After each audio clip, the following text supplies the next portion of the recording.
Hey everyone, welcome to Off the Post, a new RLCS Post-Game Show. Our goal is to basically create a community hub for all the diehard fans of Rocket League and RL esports to come together. And it's a goal to basically be for the community, by the community. We're going to do that in a bunch of various ways. We're going to have some live callers. We're going to try and get Discord, create a Discord community in there that we can feed off of. And, just give everyone a place to come and talk about not only what we just watched in RLCS at the post-game show, but also we have our preview show like we're doing now, where we're going to cover, weekly events, weekly things that are happening, the going-ons in the Rocket League scene and the pro scene. But enough about me. I wanted to introduce everyone that is working on this wonderful project that we're putting together. And first, I'll throw it to probably the most well-known here in Kronovi, the grandfather of Rocket League, as most people say. So, Kro, you don't need an introduction, but why don't you just take it from here? Yeah, I'm super happy to be here. I'm glad to be a part of this and really have the chance for people to not only express their thoughts about Rocket League esports, but be able to talk about that with them and really be involved in a lot more of the esports talk and esports show side of stuff. It's very exciting. And we also are joined by Spaceman. If you are familiar with RLCS, you'll definitely recognize him. He's a great casting talent. And Spaceman, why don't you take a second, introduce yourself as well? Hello. I am here to be belittled by a world champion and a competitive pioneer. And I am also here to put them in their place when we get into some heated topics. So I'm very excited for this potential journey we're going to take together, because there are some opinions that we are going to be expressing that are going to be pretty hot and spicy, and I'm looking forward to it. Yeah, Spaceman thinks he's going to bring the Boston out of me, but we'll have to see. It doesn't take much these days. But yeah, so also behind the scenes, we got some awesome people working on the show as well. Christine, do you want to do a quick shout out? Our producer, one of our producers back there.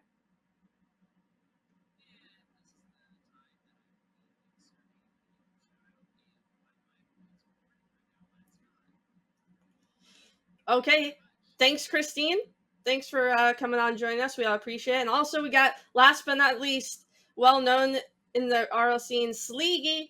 You guys are going to hear their voices from time to time dropping in. Sleegi, you want to introduce yourself as well? Yeah, no, I'm just super excited for this. I'm really excited to see how the dynamic goes, especially with the very differing ideas that we've already kind of gone over with the topic. So I'm just ready to see how this rolls.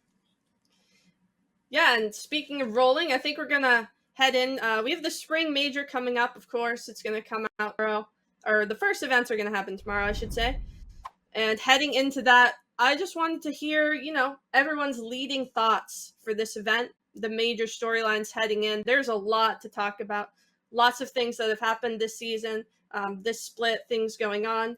But I want to hear the main thoughts from you. I'll ask you first, Kronovi. What do you think is the major storyline for you heading into this major? For me, the major storyline, honestly, for a lot of events I watch, is the NA versus EU debate. Now, I do think NA as a region are very, very strong right now, but I'm actually hopping across the pond, going over to Europe, and I'm interested in the teams Europe has fielded for this major, because I don't think they look good. Aside from the top two, BDS and Moist, they're really, I think, EU's only hope this event.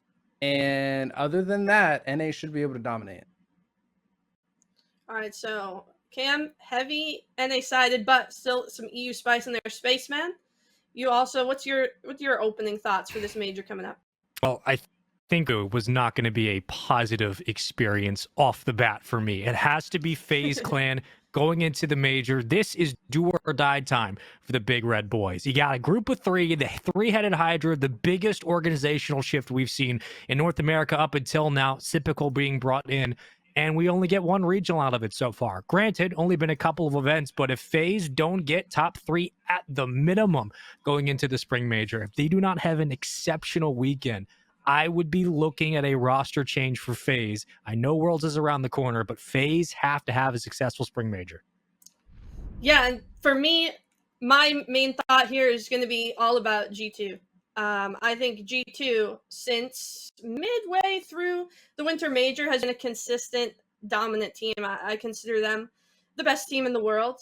And since Spring Split, they've been 16-3 just since Spring Split.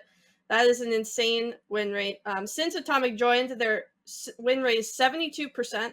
They've won a major and 3 regionals.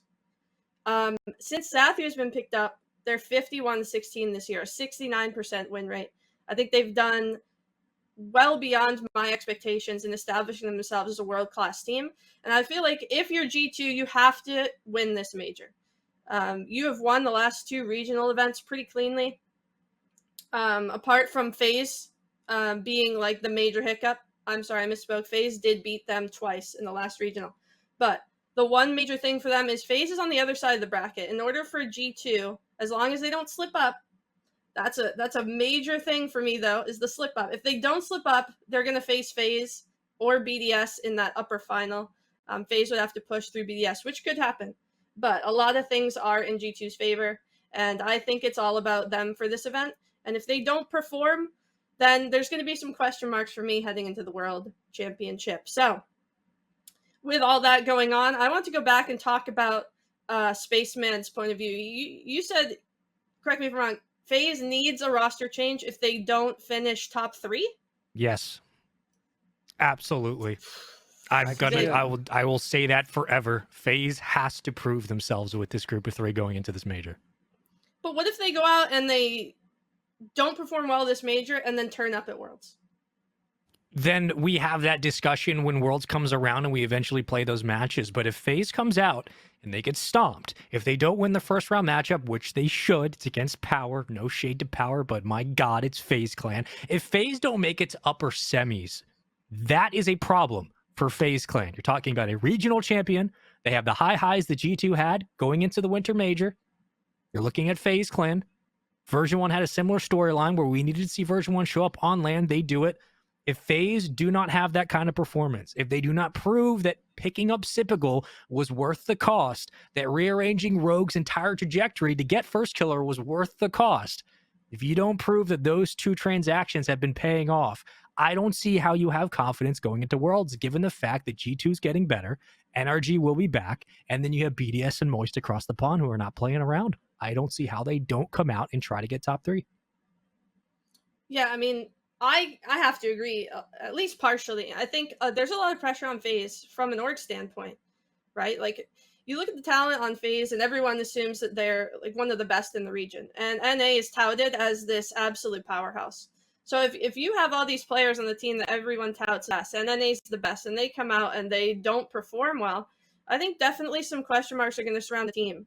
I think a lot of the blame will fall to Sypical, which is somewhat frustrating because I have loved Sypical for a long time. And I love First Killer as well, but I think the question mark should be kind of around him. He has been like talked about as, best player in the world potentially. And I think it's time to turn up. I know that he isn't as experienced as Sypical is, or AJ. Both I would consider deep veterans in the scene. But First Killer in particular, if he wants to be considered one of the best players in the world, I think you have to start performing at LAN. And I do think, though, that FaZe are going to pipe up here and head into Worlds. Yeah, I think FaZe will do well, but I want to see the international wins. I don't necessarily care about how well they do domestically, how consistent they can be domestically. I want to see that peak FaZe performance where they all lift the trophy at the major stage. And like Spaceman said, if they don't do well enough, how are they going to have confidence going into the World Championship? The only thing that would potentially save them from making a roster move for next season would be if they magically did well at Worlds. But if they do poorly here, it's going to be very hard to predict them to do well there. So a lot of pressure on Sypical, like you were saying. And when you play with players like AJ and First Killer, it's so difficult to be that solid third for them, to really anchor in, lock it down, and help the team be consistent, but also that lightning fast offense, the powerful plays. They do some passing, but I feel like a lot of the ball is, get it to AJ, get it to First, and hope they do something crazy, which off the time FaZe can do. But I think off the back of Regional 3 with their win over G2, something that I honestly didn't expect to see with how well G2's playing. Maybe FaZe have it figured out for this major. Is that a detriment though? Like force feeding the ball to only 2 when there's a roster of 3? Don't you think at least there's like some sort of hiccup in the strat? I think sometimes there can be. FaZe look their best when all 3 players are being involved, and they'll intentionally hit shots off the sidewall or off the backboard because of all 3 individual players on FaZe is so high that you need to respect it. It doesn't matter if Simple is air dribbling it or First is air dribbling it. You're scared. So you need to challenge, and when they just force double commits and missing the ball off of posts or off of sidewalls, then shooting the open net at the end, that's when they look their best, in my opinion. Yeah, I think, Spaceman, it seemed like you wanted to say something there. I'm sorry. FaZe have the same problem, and it's not indicative of First Killer, but it is funny how this instance follows him wherever he goes. When First Killer was on Rogue, the one way that Rogue were able to win was, actually, it's somewhat of a double-edged coin.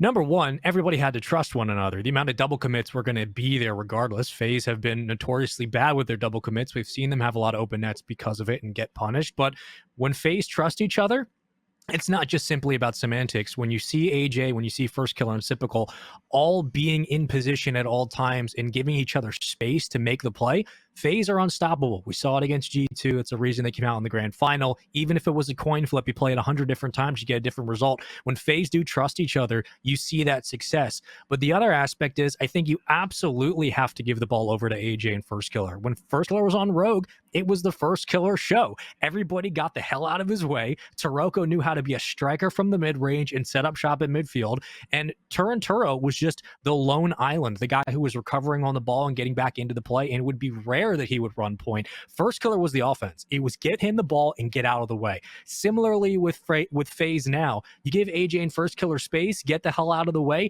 but trust each other enough to make the right decision in the moment. That's the biggest question mark with FaZe. They're always going to be giving First Killer the ball. He is your offense. He's where the offense starts and where the offense ends. AJ is very good at starting offense towards the sidewall at midfield. He's the one who can initiate when First Killer's slowing down, but you have to be trusting your teammates to make those decisions because FaZe is not a team that can just slow down. They have to be going 100 miles an hour at all times, and if they don't, they get beaten, and they've done it time and time again.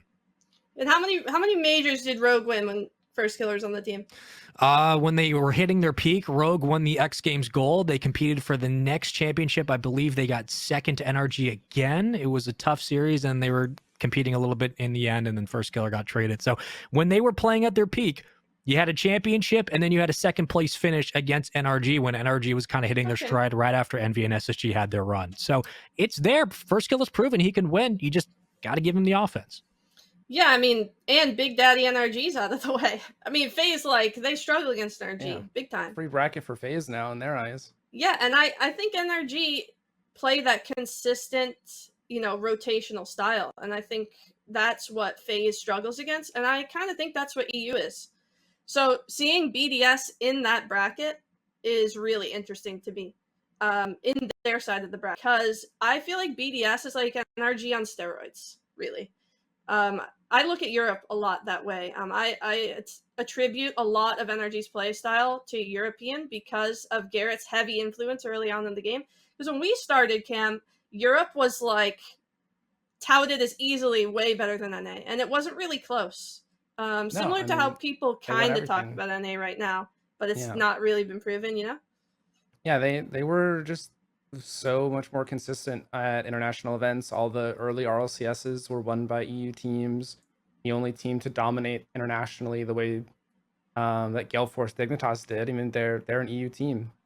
They have all the fundamentals, and I think that's what separates NA from EU and why EU is considered to have a lot more depth quite often is these fundamentals. And it's why BDS are definitely the scariest team in this whole event, in my opinion, because the new roster move with Seiko, whose fundamentals are fantastic, on top of having incredibly high peaks.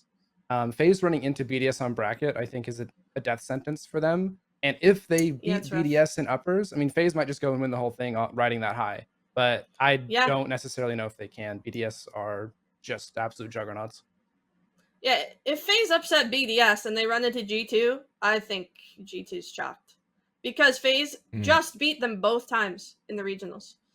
But speaking of BDS and Europe, Crow, you're talking about how, you think Europe only is bringing 2 teams. That Europe has 4 on the list, but you're like, no. Listen, boys, it's 2. It really is. I mean, you got Moist and BDS. These are the teams that have consistently been winning regionals, and anytime a team runs into Moist or BDS, very often they're just instantly out of the bracket. There is some hope for Team Liquid. I really rate them as a dark horse for this tournament, but they are the youngest team and they have practically 0 LAN experience. So how well they do is going to be a total toss-up, and it's hard to really predict how well things will go for them. And they have a very interesting bracket with like Falcons round 1, who could also do really well. So it's big question marks to me there.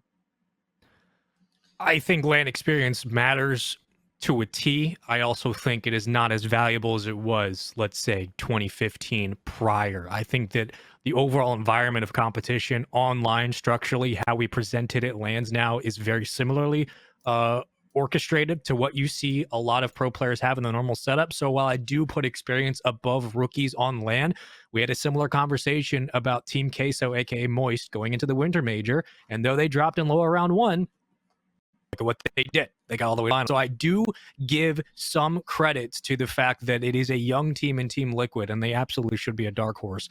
But also, I don't care, because I think Team Liquid absolutely has the mechanics to buy them a series or 2. And if they get on a roll, I'm just saying, are we talking about middle pack Europe where it's 4th through 8th place and all of a sudden they're taking out NA juggernauts?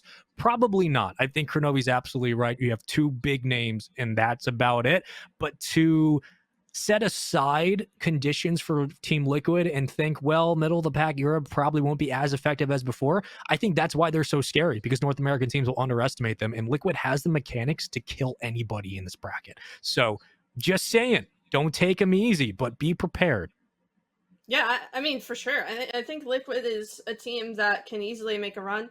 I just worry about those young mechanical players going for too much with, and getting punished for it consistently, especially when you have all 3 players with the ability to do that. And I think that's what separates Moist and BDS from the European pack, is like that decision making of how much am I going to go in here with my mechanics? Because I bet all of them can hit flip resets at any time.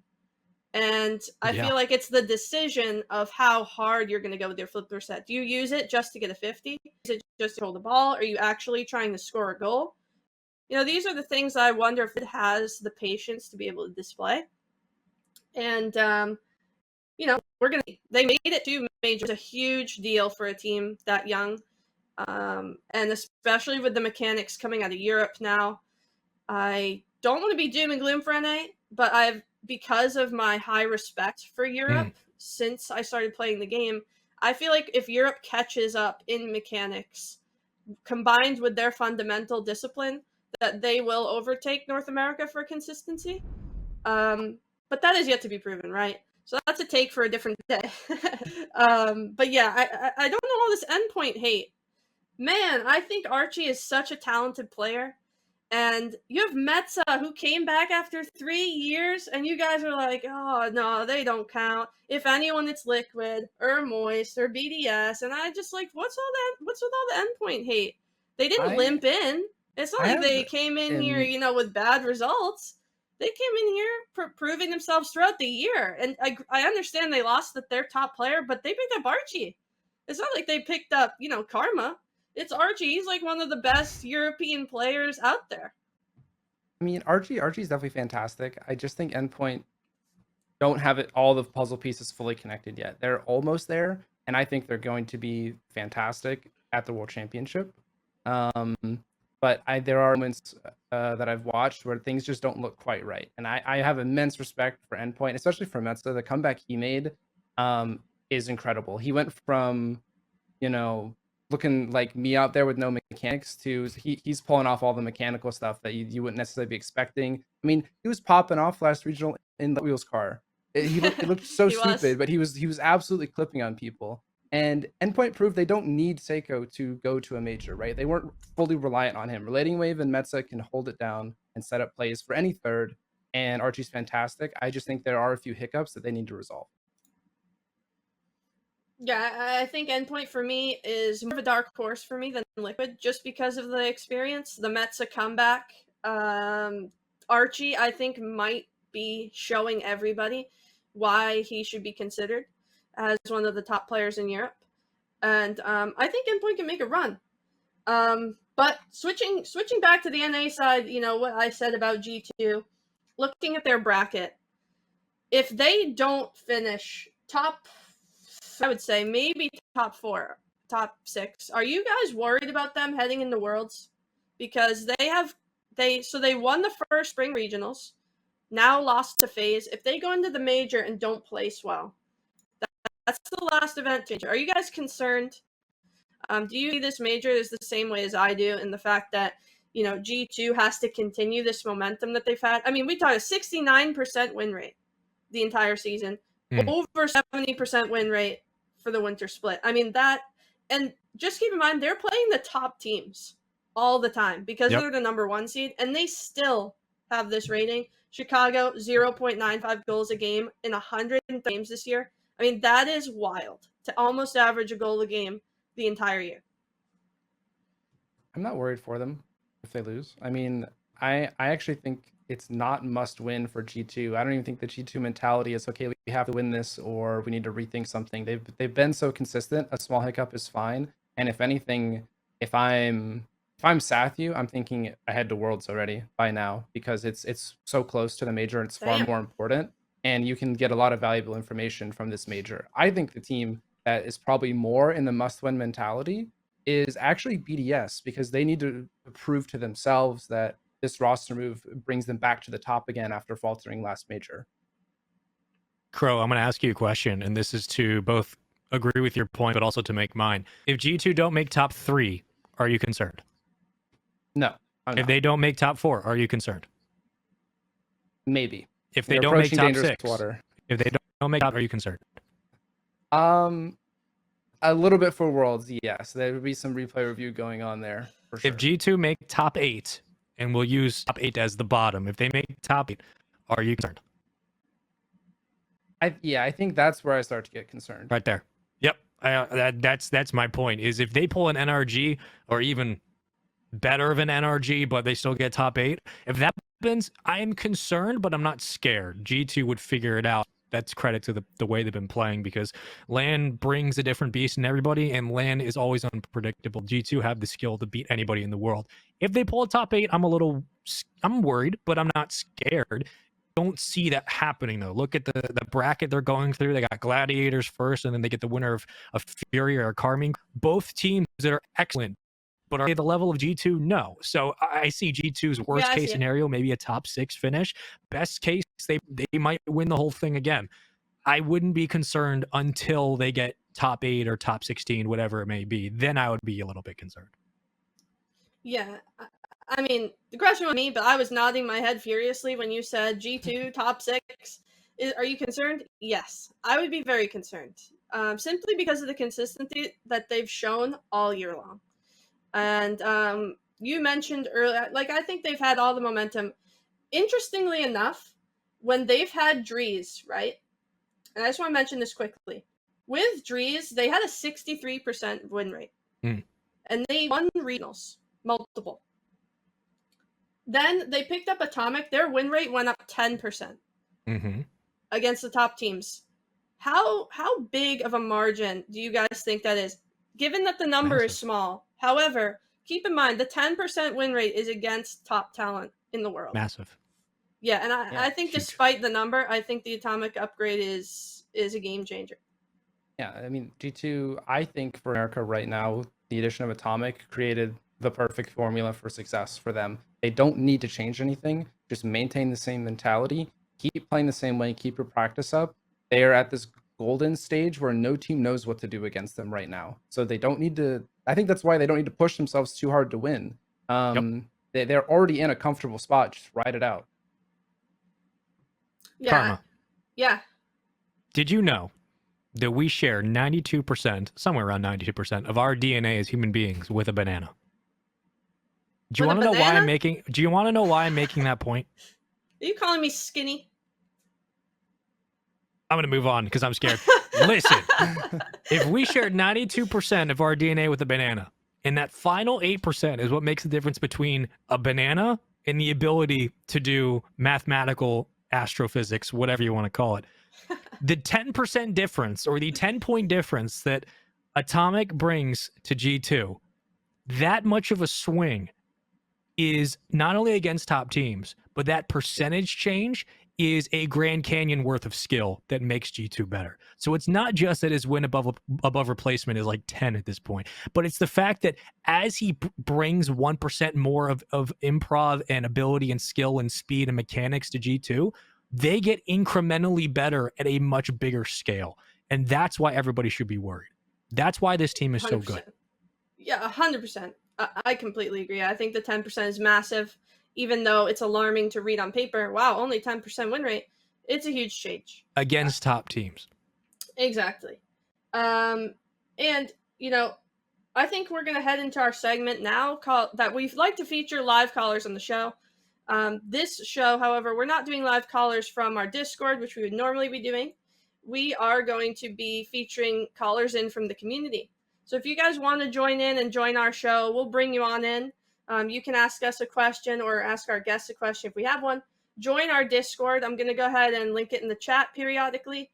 As long as you keep interacting within the Discord, your level will go up, and the higher your level is, you're going to be given priority to come on the show. So go ahead and join in there. And it looks like we got T-Bates on the line right now. He's got a hot take for us. So we're going to go over to T-Bates. Mr. Bates, how are you doing today? What you got for us? What's good, Karma? I'm really excited to be on the show. Really nice to be here. And I have a great question for you, Crow and Spaceman. Since we're talking about the spring major and London major, I wanted to ask y'all, how much should these majors weigh? I know we talked on the first touch about Mount Rushmore and everything that goes into that, and now that there's only one world championship and there's 3 majors, 1 world championship, and it looks like they might be continuing that over the course of the next however many years. How much should a major championship weigh in the grand scheme of things? Is it just something that you win it, yay, but it's all about the world championship? Is it more in the dream hack? It's more prestige in the E-League? Is it more prestige in the old world championship? I'd love to hear y'all's opinions on that. Thanks for having me. Now, of course, is T-Bates. T-Bates, thanks for calling into the show. You do such great work on First Touch, and love to see you involved. Thanks for calling. Check him out on Twitter, at T3Bates. Great personality for the scene. Always love to see T-Bates going at it. But I'm going to throw this one to you, Spaceman. What do you think about what T-Bates just said? What is the weight of majors compared to other events we've had in the past or the future with the new World Championship? Right off the gate, first of all, Kronovi, I apologize for what I'm about to say. Karma, I love you as always, but this get a little bit dicey, so I appreciate you guys taking a deep breath with me, because I have been a victim. I have been bamboozled for weeks listening to this conversation about the merit and the majority opinion of majors and their weight in compromise, or I should say in comparison to how former world championships are measured. And while I do give credit to former world championships, and I absolutely believe they have their place in the conversation of Mount Rushmore players and the Hall of Fame, which we'll get into, which Kronovi is obviously a part of, I do have to say that it always baffled me that we had 2 world championships every single year for Rocket League. I never understood it. I joined the esport, didn't understand it, still don't. It's fine. We make changes, rightfully so. But when it comes to major championships, the major championships you have to win today are infinitely harder than the world championships you had to win in Season 1, Season 2, and I would say Season 3. And right about then is when Rocket League started hitting some of its metas and started really kicking up the mechanics. But with all that said, the international competition has grown. The road to prosperity, to winning a major title in today's version of Rocket League, given the limited events, we're not looking at esport where it has 8 different championships available during the year, not all these different lands happening all at once. You get 3 or 4 chances, one of those being a world championship at the end of the year, with roster changes being more prominent, with salaries now coming into play. I look at major championships, given their limited accessibility and the amount of talent that goes into it now, being as difficult to win as back in the day when you had a team that would run through a bracket and get get 2 chances to be a world champion in one season. So while I will give up the idea on the ground that the Mount Rushmore should be able to have a world championship or multiple, absolutely agree, no question there. What I do contest is that it is more difficult now, and there should be more weight and attitude put into the major championships you can win, and the road to prosperity does matter, to where winning a world championship now is much more difficult than it was back then. And that's where I think comparing 3 or 4 major championships in a season is comparable to how you would compare a world championship win back in season 1. So I look at the weight being different, and I look at it all from the perspective of what is the road to the prosperity, what is the road to the championship for these teams, and how difficult was the journey given every variable that goes into it. I think majors absolutely count, and they count more today than they did back then, and they absolutely should. Okay, Kronovi, I'm sorry. I have to cut you off here. World title does not mean less than majors. I'm sorry. I'm from Boston. This is crap. And I need to say something. World titles should be world titles, in my opinion. I think, the same amount of pressure is there, despite there being 2 every year. All the players went through league play. All the players went through a bunch of things as teams and orgs to be able to get to that position. And, if you're arguing that Justin's goal or the event happening in London during the World Championship weighs the same as, 1 or 2 majors, I can't. It's just, the World Championship, to me, is everything. It's all about the world titles. It's about how many did Michael Jordan win? If 6. In your argument, you could say, Michael Jordan isn't the best player because he didn't win the most world titles. Oh, he's the best. There's no it's the question. it's the guy who just scored the most and won the most MVPs. That's kind of the argument I think you're making. I think majors weigh heavily now in the current age, but I don't think that should matter over world titles, despite there being 2 a year. I understand, but there were the same amount of pressures, the same amount of seasonal progressions, the same amount of ups and downs that they've gone through in these seasons, just in a shorter form. And I think actually having 2 adds more pressure for consistency and, long dynasties like we had in the Dignitas era. You have to keep it up for longer than just turning up at the World Championship like it is right now, where teams just get hot and win it. I think that, Crow, I don't know if you agree with me here. You're a world champion. Would you be okay with Spaceman being like, you won it because there were 2. It wasn't as hard for you. I didn't say that. I didn't say he won it because there was 2. I just said, listen, He it's said different way today. less. He was just saying it mattered a lot less, right? Yeah. Yeah, so Crow, agree your with that. world title, Well, not as important as the one coming up.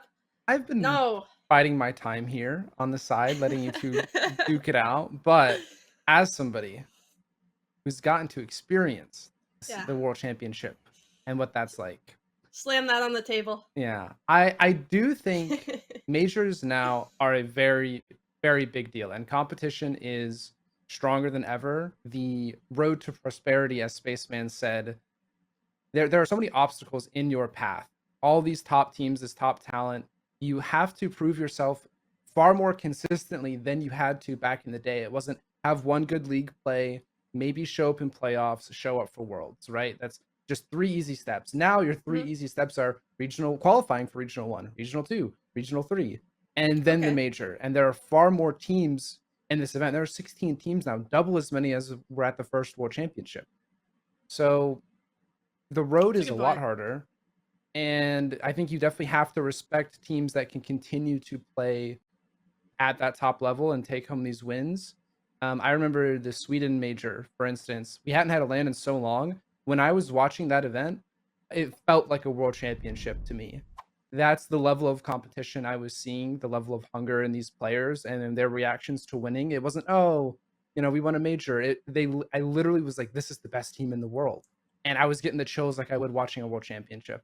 The World Championship as well with this format is bigger than other World Championships in the past. And we went down from 2 World Championships a year to 1. And qualifying for this 1 World Championship requires you keeping your roster intact for a much longer time. Roster moves are far less common nowadays and must be far more impactful if you want to be lifting a trophy. You can't just make a roster move willy-nilly and then sacrifice all your points halfway through the season. You'll never get to Worlds that way. You used to be able to just, we had 1 bad season, let's switch up 2/3 and just requalify, and boom, we're a dynasty now. So let me ask you this, guys, both of you. do these majors Mm. matter more than the DreamHack right now?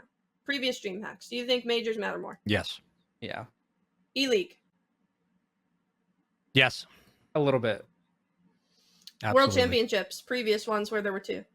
No. Are we talking conversation of do the majors themselves count more than the prior World Championships?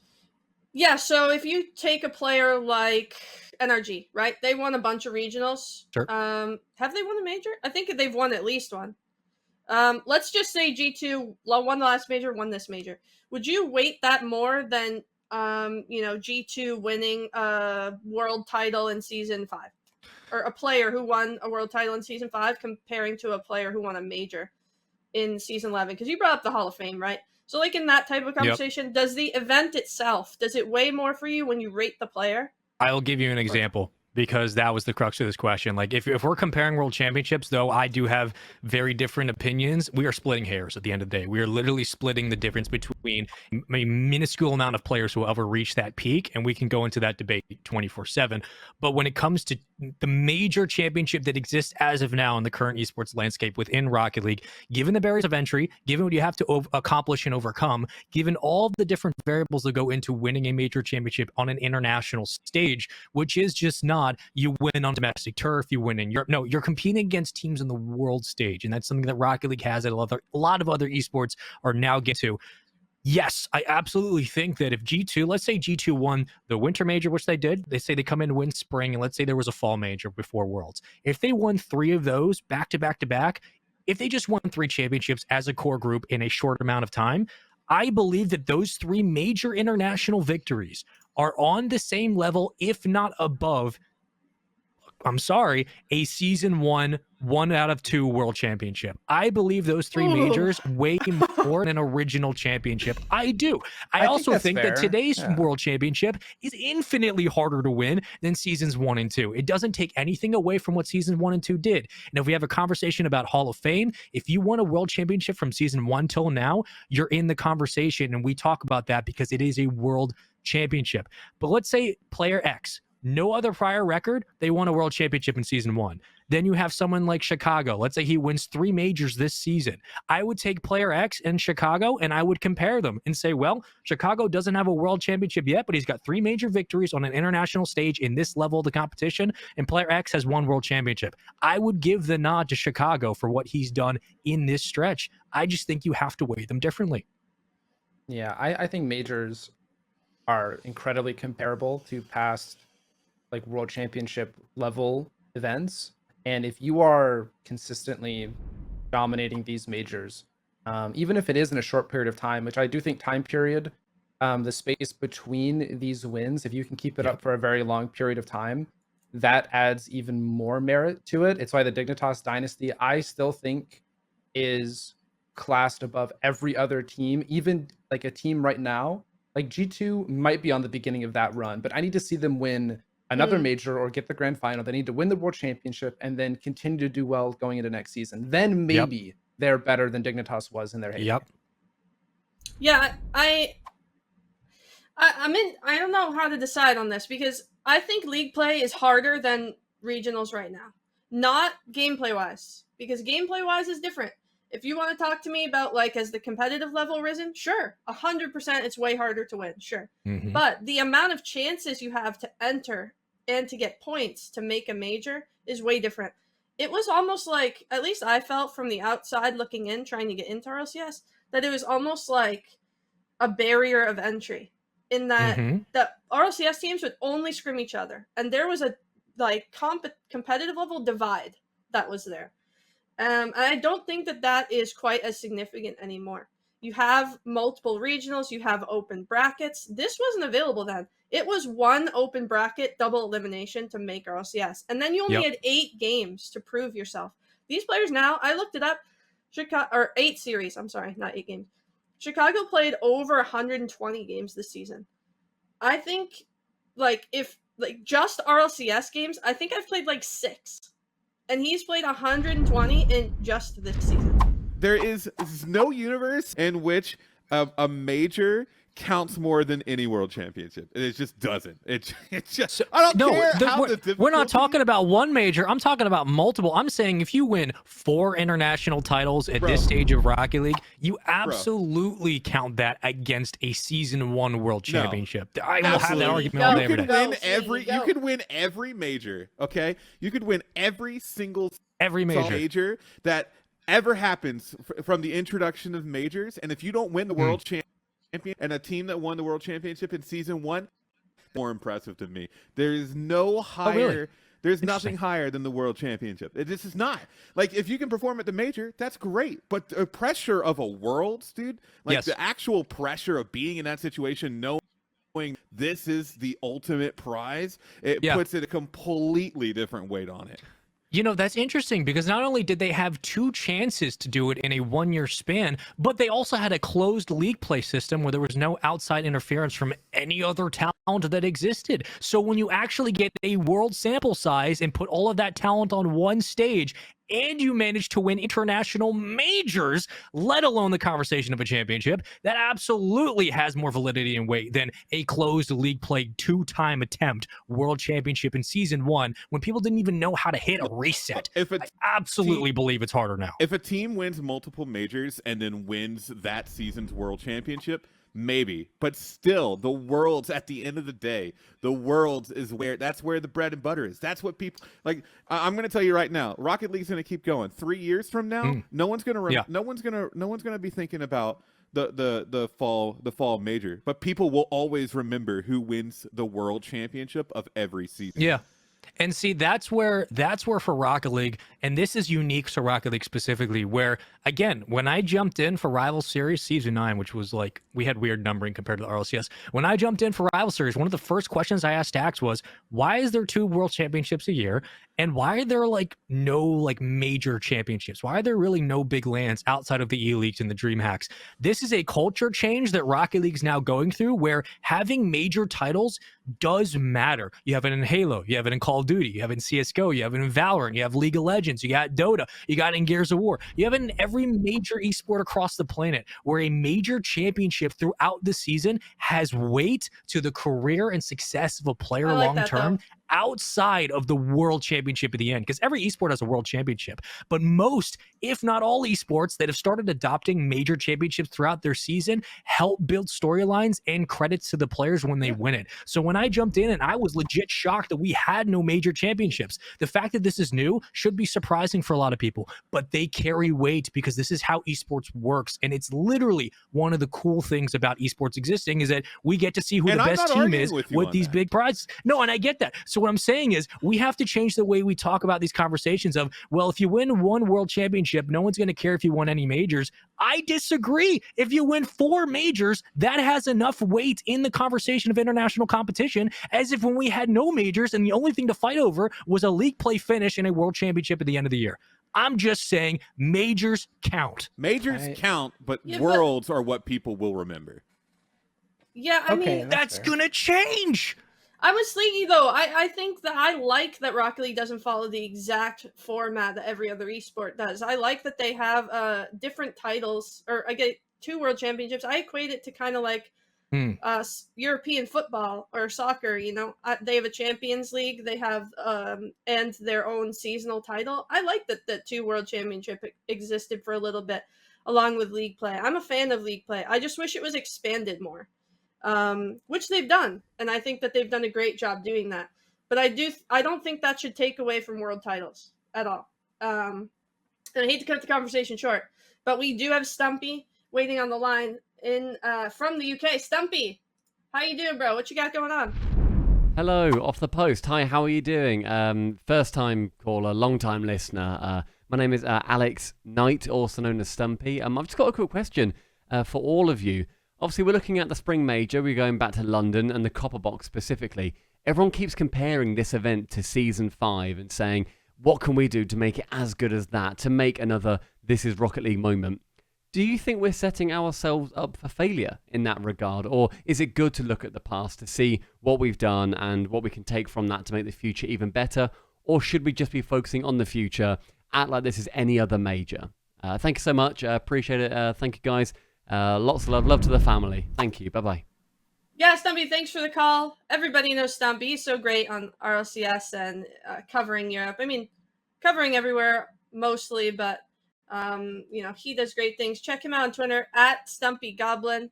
Give him a follow, and thanks for joining the show, Stumpy. Interesting question. Should we be looking ahead towards the future, trying to not hold the World Championships, which you just said don't matter as much, Spaceman, to such a high value as Justin? Or should, we just accept it for what it is and then try and enjoy it for, the historical place of the Copper Box? Well, personally, there's no way I can look past the nostalgia that was season 5. That moment is embedded in everybody's memory who has been watching Rocket League for a long time. It's unforgettable. And while it would be nice if there was tributes to it or moments that echoed it, that's not really guaranteed. We don't know how the gameplay will go. We don't know what storylines will occur over the course of the week of the major. But if something does happen along the same lines that's just as iconic, I would honestly be surprised, because a moment at the World Championship was once an esport, really. The storylines that come up now for the major will be very different, I think. And I think it's better to just remember the moment, but mainly be looking ahead at the new teams we have here at the major. There aren't even that many players here at the major that were also at the season 5 World Championship. There's a handful. It's 4 or 5.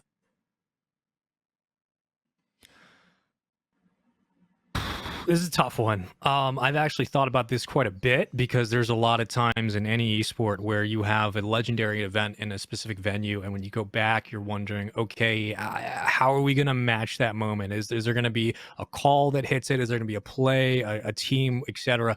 And with all the variables that went into season 5, it's going to be easy in hindsight to look back and say that was so spectacular. And we've had, how many years has it been?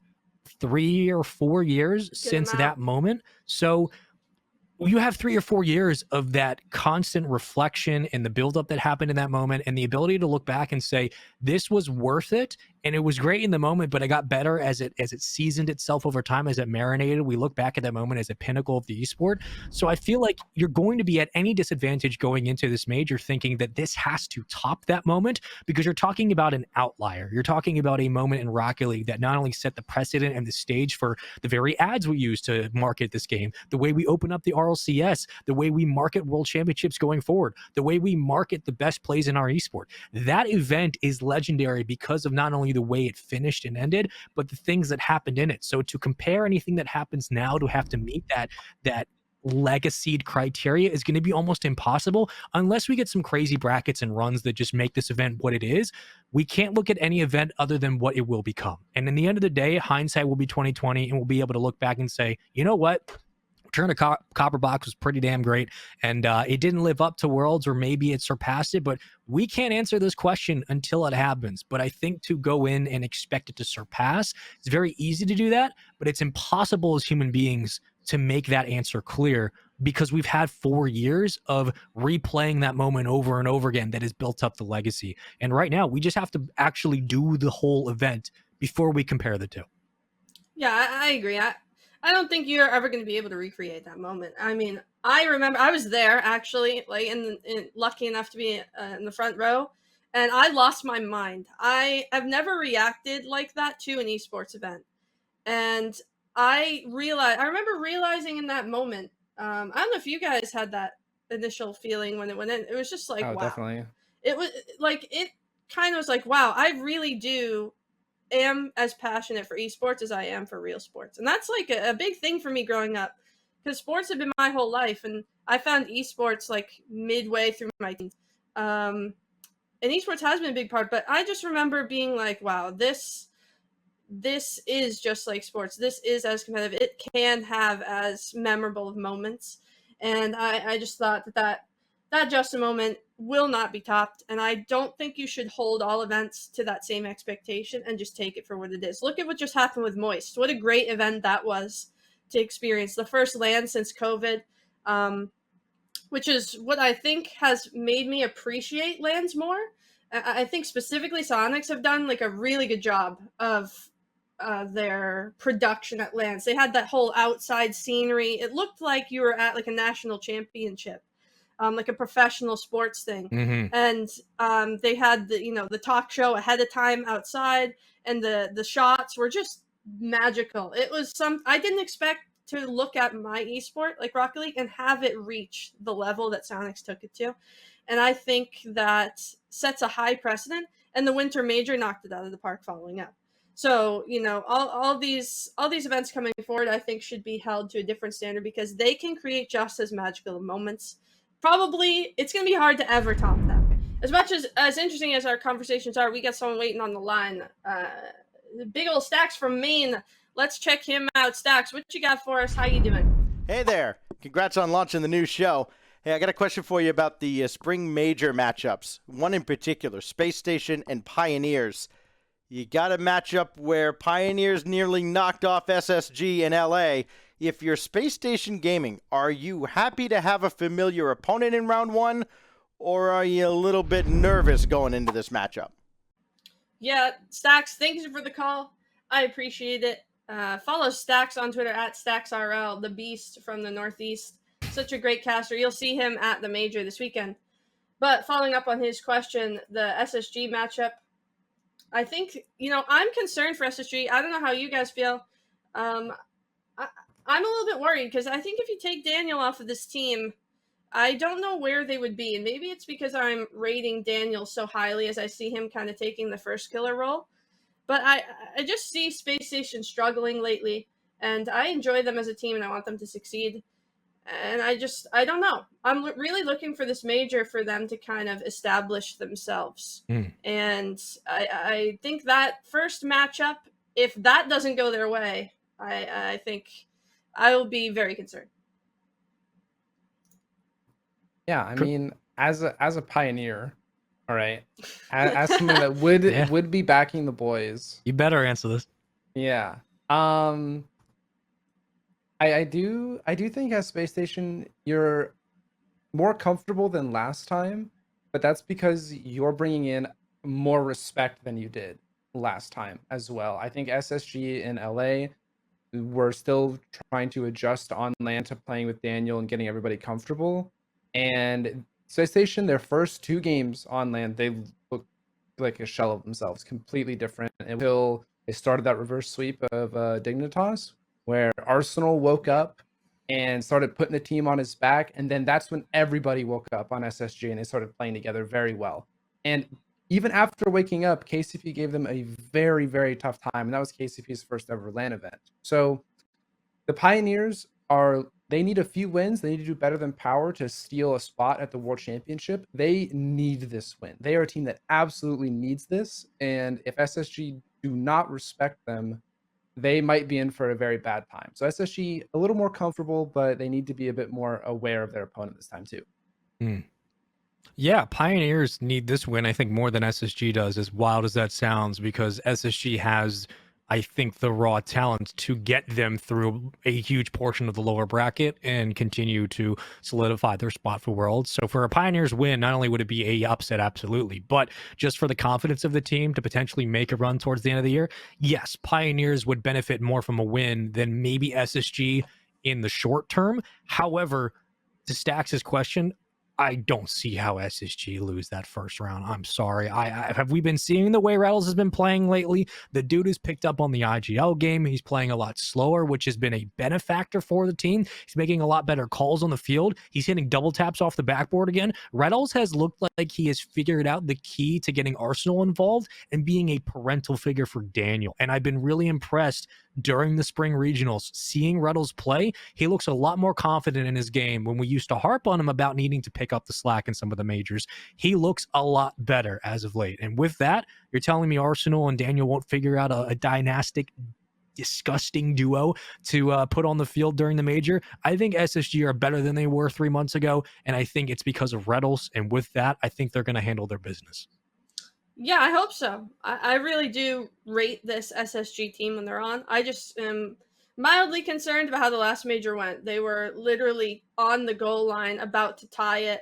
It gets taken away from them last second. and they didn't win any regionals this spring, despite making finals at least once, if I recall.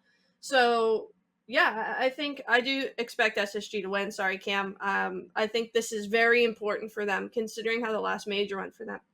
Hey, And well, speaking, yeah, my bracket, you'll be surprised as much as I like the Pioneers. I also think Space Station will win, unfortunately.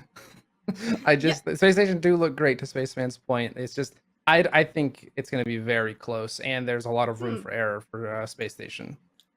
All right, guys, speaking of brackets, shout out to the boys for mentioning it. We're just going to go ahead and let me show you guys mine. I mean, I have some interesting predictions that I kind of want to discuss with everybody. You mean like interesting as in like wrong? What is that? A quarterfinal karma? What is that? What is interesting that? As in not everything goes exactly the way it's planned at the Copper Box Arena. So Obviously. I Game have here 5? first upset. And let me preface this by saying G2 is the best team in the world right now. I think people are underrating Furia. And I think Furia is going to be like, hey, Sam is here to play. They've been the only team that has stayed through, or the only top team in Sam that has stayed the same roster the entire season. Mm-hmm. They have won 4 regionals this season. They placed really well in the spring major, and I think that Jan is insane. I think that he had a show-stopping performance last major. I think he's gonna piggyback off that show-stopping performance, come on in, and I think they're gonna get some upsets early. Will they continue the upsets? We'll have to see. Actually, no, we don't have to see. You can see my lower quarterback final, but I do think that they're gonna make it all the way to upper semis, pull that upset off on G2, kind of run out of steam in version 1. I do think version 1 is a tough matchup for them, individually, player-wise. And, that's the upper half. What do you guys think about, my predictions? I think they're a little spicy. I think Furia are good, believe me, but I don't know if they're going to beat G2. I think that's where I would have to draw the line. Like Carmine is the one team we have actually just not talked about. We've just kind of forgotten about them because they have been pretty underwhelming in Europe, in my opinion, considering how good the individual players are on that roster. But I could see Furia beating Carmine. I could see that, but I don't. The G2 thing, I don't know. Yeah, that's a little blasted. V1 beating Moist in 5. It would go 5 if that series was back for back, blow for blow. But I don't see Moist losing to V1. As good as V1 are, I think Moist is just an infinitely more talented team. I have to look at Falcons and Liquid, and I'm sorry, but I think that Falcons not being at the Winter Major will do more damage to them than the damage they're going to cause by being at this event. Absolutely. I do not see them beating Liquid in the first round, and that has no shade on the talent of Falcons. I think people are overlooking the fact that Falcons lost out on the Winter Major. Yeah. The loss of all of that, like, good competition, I think it will hurt them. Now they will get the opportunity to scrim all of the teams that came over and boot camped in Europe because they can still play EU servers. So they're not as behind as I think, your statement makes them out to be. So I could still see them like come alive on LAN, and maybe Liquid have a slow start. You never know. This is their first event. Yeah, I think my main team that I'm kind of worried about right now is Moist. I think they have a lot of pressure riding on them, and with how well the last LAN went, I would be surprised if they can repeat that performance with the string of lower bracket runs. As you see, I have G2 kind of making the run that Moist did, because I think they're more poised in a position than Moist is to make that run. So I do think that Moist is going to struggle because of the bracket matchup specifically. Running into version 1 I think is really tough. And then I have them playing G2 because of the Furia upset. I don't know if it's going to be Furia, but I do think an upset is going to happen here. Somewhere in this quarterfinal region, which we'll see your opinions on the next one. But I just went with Furia on this one. I think it's their time to shine. And then another big thing for me, Endpoint. I think this is Archie's time. I think that it's time for him to come in, show why he has been such a dominant player over the years. He's been overlooked. When people are making upgrades in Europe, it hasn't been Archie. And I think that Endpoint we're lucky enough to find a replacement for Psycho that's similar, and I think Archie has the talent to make a run in this bracket. Christine, if we can flip over to my final bracket just quickly before we show Kronovi's, I do have G2 winning it all. And from the lower bracket, that's right. I think G2. How do you have G2 winning it all and losing to Furia? Please That's explain. what I'm saying, Sleegi. Because it's a wake-up call, Sleegi. Possible. How they 4-1 BDS, but they lose to Furia? Yeah. I don't understand. How is that possible? They're going to get woken up early. G2's going to think they have it in the bag. Nah. They're going to be super confident. They're going to come in. They're going to win round 1, and Furia's just going to bring it to them. And they're going to think, wow, Sam bringing it to us. We thought this was going to be an easy win. And it's a best of 5, keep in mind. Not 7. If it were 7, my opinion would change. 5 is prime for upsets. So the first 2 rounds, I think, are prime for upsets with the best of 5. You combine that with the way that I think Furia has been playing and the momentum that they've carried, not only through this split, but the last major. So I think they're in a prime spot for that upset position. And with G2, with how good they're playing, and I think their ability to rebound and carry momentum, if they can get past what I think is matchup in lowers, they're going to win the whole thing. I'm going to predict, though, that similarly to the C9 flip side match way back, and I believe it was season 6, I'm sorry if I got that number messed up, when C9 dethroned Dignitas had their insane run, I thought when they played Flipside in that lower bracket, the winner of this match is going to make a run and win the world title. And I think that FaZe G2 match is similar in this fashion. The winner of that match will go on and win the entire thing. Well, what about the G2 Moist match? That's the rebound game G2 has to have in losers. They lose to Furia, and then theoretically they would run into Moist immediately afterwards. And if either team is going to rebound better, I feel like Moist would, in my opinion. I think they've proven that even though they're new to lands, they have the capability to make that run. They already did it in LA. Just beat them. I don't know. There's so many many facets to this. What do you mean? Did we they not just won the stand? main. Did we not stand? Winning, Spaceman, you don't. Did we let them not win. stand in the venue and watch G2 nearly give away the grand finals? But they didn't. On game 7. Did we not watch them But nearly they give away the grand didn't. finals? Did we not watch Team Queso start from lower round 1, average 3 goals or more in game 5s and 7s for the rest of the tournament, and win every significant battle up until then?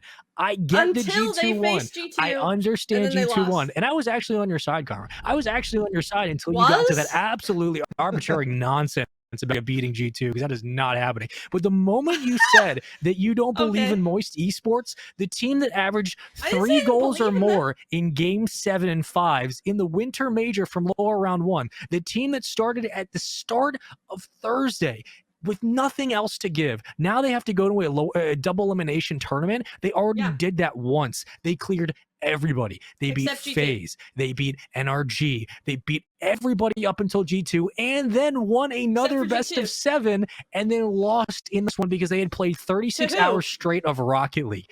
I'm just saying. Spaceman. I'm just saying. All the credit in the world to Furia, but I am not going to sit here and be told that we are worried about Moist Esports after what they just pulled off. I am not going to listen to that. Absolutely not. No chance. No chance. Okay. Furia's not winning 0. a game in that G2. You're gonna say it. 0. Ooh, Oh, wow. that is bold. The hate. Furia Guys, might. quickly. Maybe Sorry, one. Cam. Card Maybe averaged 1 goal a game the entirety of the same season. You know who also averaged a goal a game? Kaio. His teammate averaged a goal a game the entire season in the SAM region. Jan only averaged 0.79 goals a game, 0.7 assists. My point is, they're a full squad, and they're coming in underestimated by how you guys are talking right now. But this isn't groups. This is you go in, and if you lose, your back is against the wall immediately. Which is upset territory. Groups yeah, is not upset it might territory. be if this was Elim is SSG. Upset territory. If you're going against SSG on Friday or NRG, which at this point in time, for the love of God, NRG losing on Friday is no longer an upset. It's just a requirement. G2 is not NRG. G2 will not come into this event and get surprised by what Furia throw at them. There is 0% I didn't say they'd be surprised. I think they'd be outplayed. It's not gonna happen. G2 know what the stakes are. This is double elim off rip. There are no groups. You don't get an extra day to breathe. But If you Fury is lose different. if you lose the first game, you have 2 games to get it back. Sam's different, man. I'm telling you, when Sam get on a roll I'm not disagreeing. and they're feeling it in a best of 5, they can catch you off guard. The adjustments are really Not disagreeing at all. And Fury is a ridiculously good team. Not if disagreeing. you told me best of 7, I'd pick G2 every time. Best of 5, though, I gotta If this go was with my boy groups, Yan. I would think give he's you gonna Fury. step it up. I think If he's this gonna was step it groups, up. I would give it to you. I 100% would. But the fact that this is double elim and we're starting off that way, if you lose once, your back's against the wall. Like you have to do the Team Queso equivalent on day 1. I don't see G2 how. are human though. G2 are No, human. they're not. You see They're Sam not. in Atomic's a second robot. round, He's a Atomic robot. makes them not and you're human. like, Like a cyborg. you take a bit of a deep breath. It's like, oh, whew, we dodged the EU powerhouse. Well, I guess not really powerhouse, but we dodged the EU region. We got the SAM region. I just think, you can slip up in a best of 5.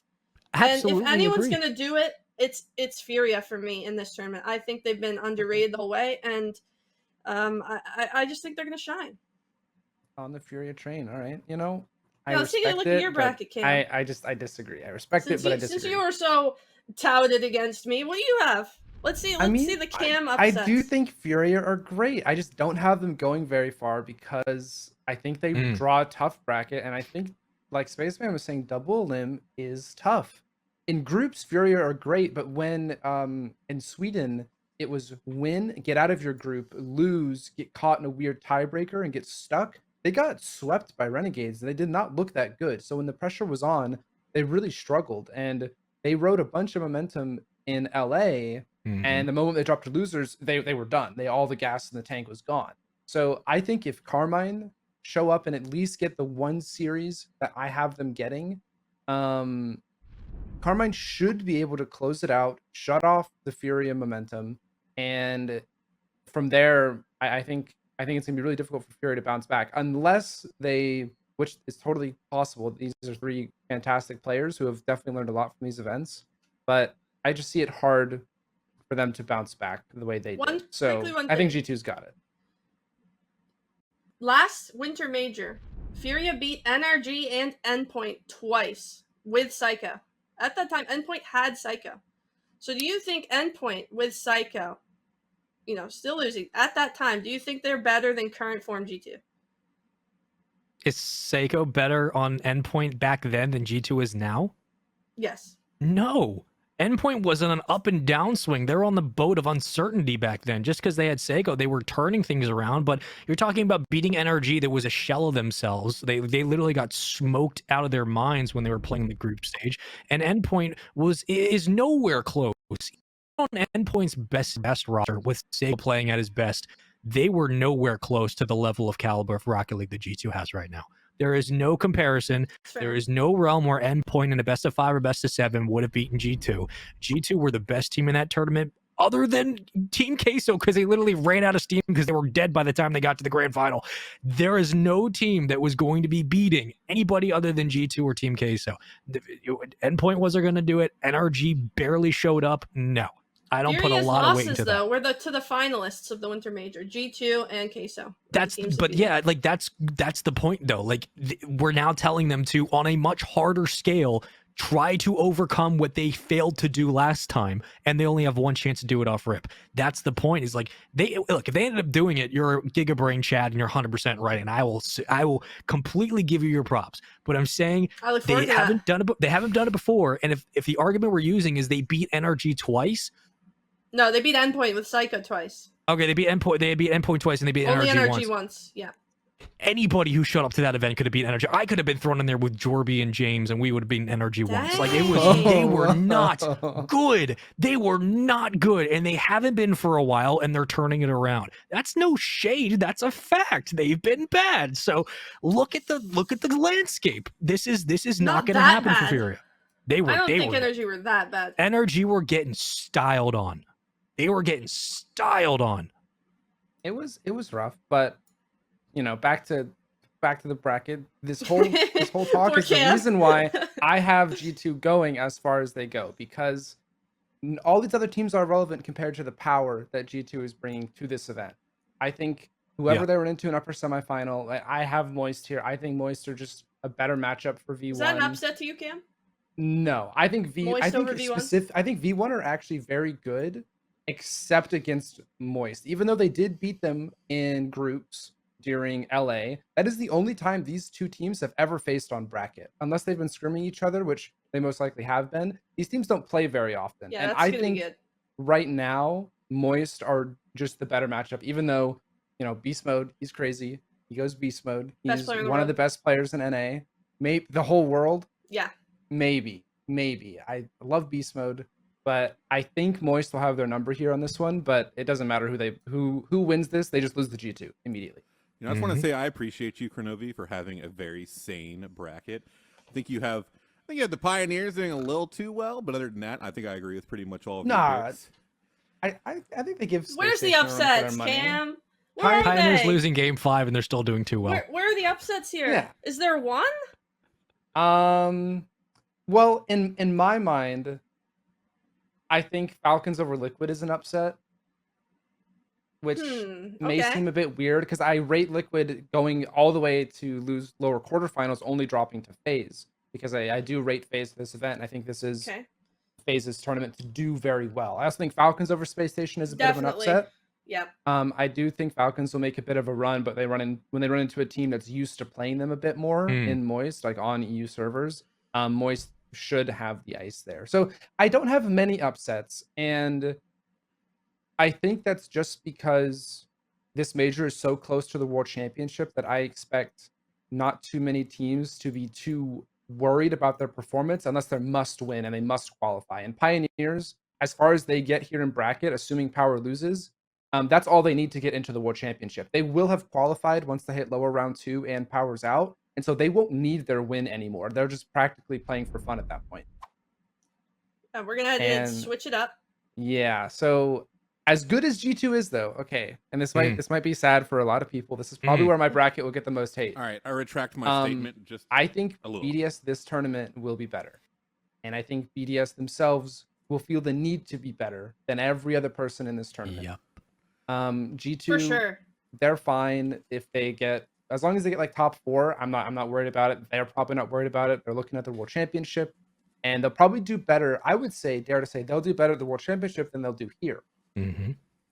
But BDS from the upper finals in Regional 1 and Regional 2, they 4-0'd the team coming out of losers bracket. I think that was Liquid and Moist, I want to say. Both teams just got absolutely steamrolled once they hit the grand final. If BDS get comfortable, they are unstoppable. They're too consistent. They're too fast. The way their rotations work, the way they play as a team. If you don't mess them up and make them kind of step on the back foot and keep them on their heels, it's over for you. So I have BDS just handling this type of bracket absolutely no problem. The only thing I disagree with is Just a little, FaZe. by the way, real quick, FaZe beating G2 that heavily is kind of crazy. I think FaZe can definitely win that matchup, but 4-1 is kind of nuts. I mean, FaZe did just win this matchup, and teams that fall from the upper final to the lower final typically have the hardest time bouncing back. I think this is the hardest bounce back in the whole bracket. Yep. God, for sure. I mean, the only thing I look at is FaZe versus Moist, and the only reason I would give Moist the nod there is because Moist's ability to control spacing would be the downfall of FaZe. Like FaZe would double commit themselves into too many open goals, and I think that Moist Esports, if they do run into FaZe, you're talking about like 3 of the fastest teams, and just like fundamentally watching Moist play, it's like they took SSG's infield passing and ramped it up to 20. Like they're that good at the decision making between the numbers, and I think FaZe would be overwhelmed. But let's say FaZe get through. At that point, if they're through Moist, there is nothing G2 can throw at them that FaZe wouldn't be able to handle. Like 4-1, maybe a bit of a stretch, but like FaZe winning 4-2, maybe a game 7, absolutely could happen. So if that is the way this goes, the biggest matchup of the weekend might be FaZe versus Moist, because that would really decide how this grand finals goes. Yeah, I think analytically, Cam, I like your bracket. I just think with best of 5s in the first 2 formats that there's going to be some upsets that creep in. But I do think that a majority of what you picked, I think, is most likely to happen. I do predict overly safe in a lot of situations, so I tend to get the upsets wrong, but that's okay because I get almost there everything might else not right. be any. Well, it's just the best of 5 scares me. That's all. Yeah, it's just you two are more likely to pick an upset than I am. That's for sure. And speaking of us Don't two, start this. Spaceman, we haven't gotten to your bracket, and it's I My don't know if bracket's interesting is fantastic. the right word. My bracket is Sleegi, fantastic. Is interesting the right word to describe this? I'm not really sure. What is Bros, wrong here? Incredibly. In what solar system is this a good bracket? First of all, don't even come at me with that. Second of all, you want to know why I did what I did? Because in my 13, 14-year history of looking at esports and watching these things happen, what I have come to realize is you don't bet against the green wall. When they pick up a roster going into a major event, when they pick up a new team in a new esport, the optic buff is so much more than the followers you get on Twitter or YouTube. The optic buff is a tangible universal constant. The optic buff, until this morning, had no effect on my bracket. But the moment I saw that announcement on Twitter, this thing changed. And I was pinging production. I was putting it on Twitter. You can go look at my tweets. The optic buff is a legitimate threat, and Envy will be sweeping their way into the grand final. I don't want to hear any arguments. I am 100% correct on this. I'll tell you what. I'll make you a deal, Spaceman. I'll make you a deal. Deal. If Optic Gaming is, I don't even care if they sweep their way to it. If Optic Gaming win this major, They won't drop a map. I will personally give you $100. It's not happening. You're going to have to get on a unicycle and ride to my Not apartment. happening. And then when you get here, I will send you back home with a raven that you can attach to its foot and fly me the $100 bill. And I want it actually in pennies because that's how confident I am that Envy will be sweeping BDS twice. BDS will get a game, off Optic Gaming, the Optic buff. And you want to know something crazier? We're going to see both Illusion and Turbo used to the full Optic effect. We're going to see Turbo pulled out in the grand final, and he's going to win a major for the biggest comeback story in the history of Rocket League esports. This is going to be an absolute slaughterfest, and Optic Gaming is going to win this event. So, But that would you go, yeah. I'm sorry, Cam, go ahead. No, you go. I have a different. Well, point. so you think Turbo is going to come in for Mist? I think Illusion is going to end up getting put on the bench at the end of the upper finals. I misunderstood. Okay, my That's take's okay. gone then. Yeah, they're gonna come in. Illusion's gonna help them win 4-over against BDS. He's gonna go backstage and say, "Father, it's time." And then Turbo will walk through the turnstiles, and he will turn this event on its head, and he will score at least 10 goals in 4 games, and they will beat BDS again in the grand final. Yeah, my question is actually looking back a little bit. Yes. Phase 4-0 over G2 in this Yes. bracket. There's no Optic in here, so this is no outside influence. You were saying phase 4-1 over G2 in the lower final was a stretch, but now phase 4-0 G2. Well, if we could, I would like to be able to get go back to the original slide on this bracket so I can get a larger view and the picture of how we got here. But what I will say is if FaZe do make it to that distance, and that's the big question, is FaZe have what it takes? We just need to actually see it. If FaZe get to that point where they go up against BDS, they lose, they drop down, they play a hard team in Falcons. If they get to the point where they meet G2 in the lower finals, which I do have happening, because Optic Gaming will be sweeping their way through. When FaZe inevitably run into G2, at that point in the tournament, FaZe, I believe, will be in finals form, and they will have overcome the demons against G2. Now, granted, this was all on the predicament of Optic Gaming existing, which, again, my original bracket was very different, but now that Optic exists, this is how things look now. But even then, I think if FaZe make it to lower quarterfinals, in all seriousness, if they make it to lower quarterfinals or upper semifinals, if they're playing FaZe caliber Rocket League, which, as stupid as it sounds, is a thing, I believe even if it is G2, they have what it takes to sweep. I think they absolutely can because they've played G2 probably the most out of anybody in this tournament. You have Moist out in round 1? Yes, because they're playing Optic Gaming. I do love Endpoint, but Moist out. You have them losing to the green wall. Okay. Yeah. Also, you're tripping if you think Moist is losing to Endpoint. I'm just saying that's not happening. Yeah, either. I love Endpoint. Not that Listen, much. when you lose to Optic, Not bad that things much. happen. When you lose to Optic, bad things happen. Okay, yeah. I'm just saying. When you drop down, you think you're going to get an easy win over Endpoint. It goes game 5. You give up a goal. Oh no. We got to go home early. I'm a Green Wall fan. Don't make me root against them just to see your I'm bracket just saying there is Optic's not losing. They're not dropping a map. They're not dropping a single map. Mist on Twitter this week was calling out all the haters.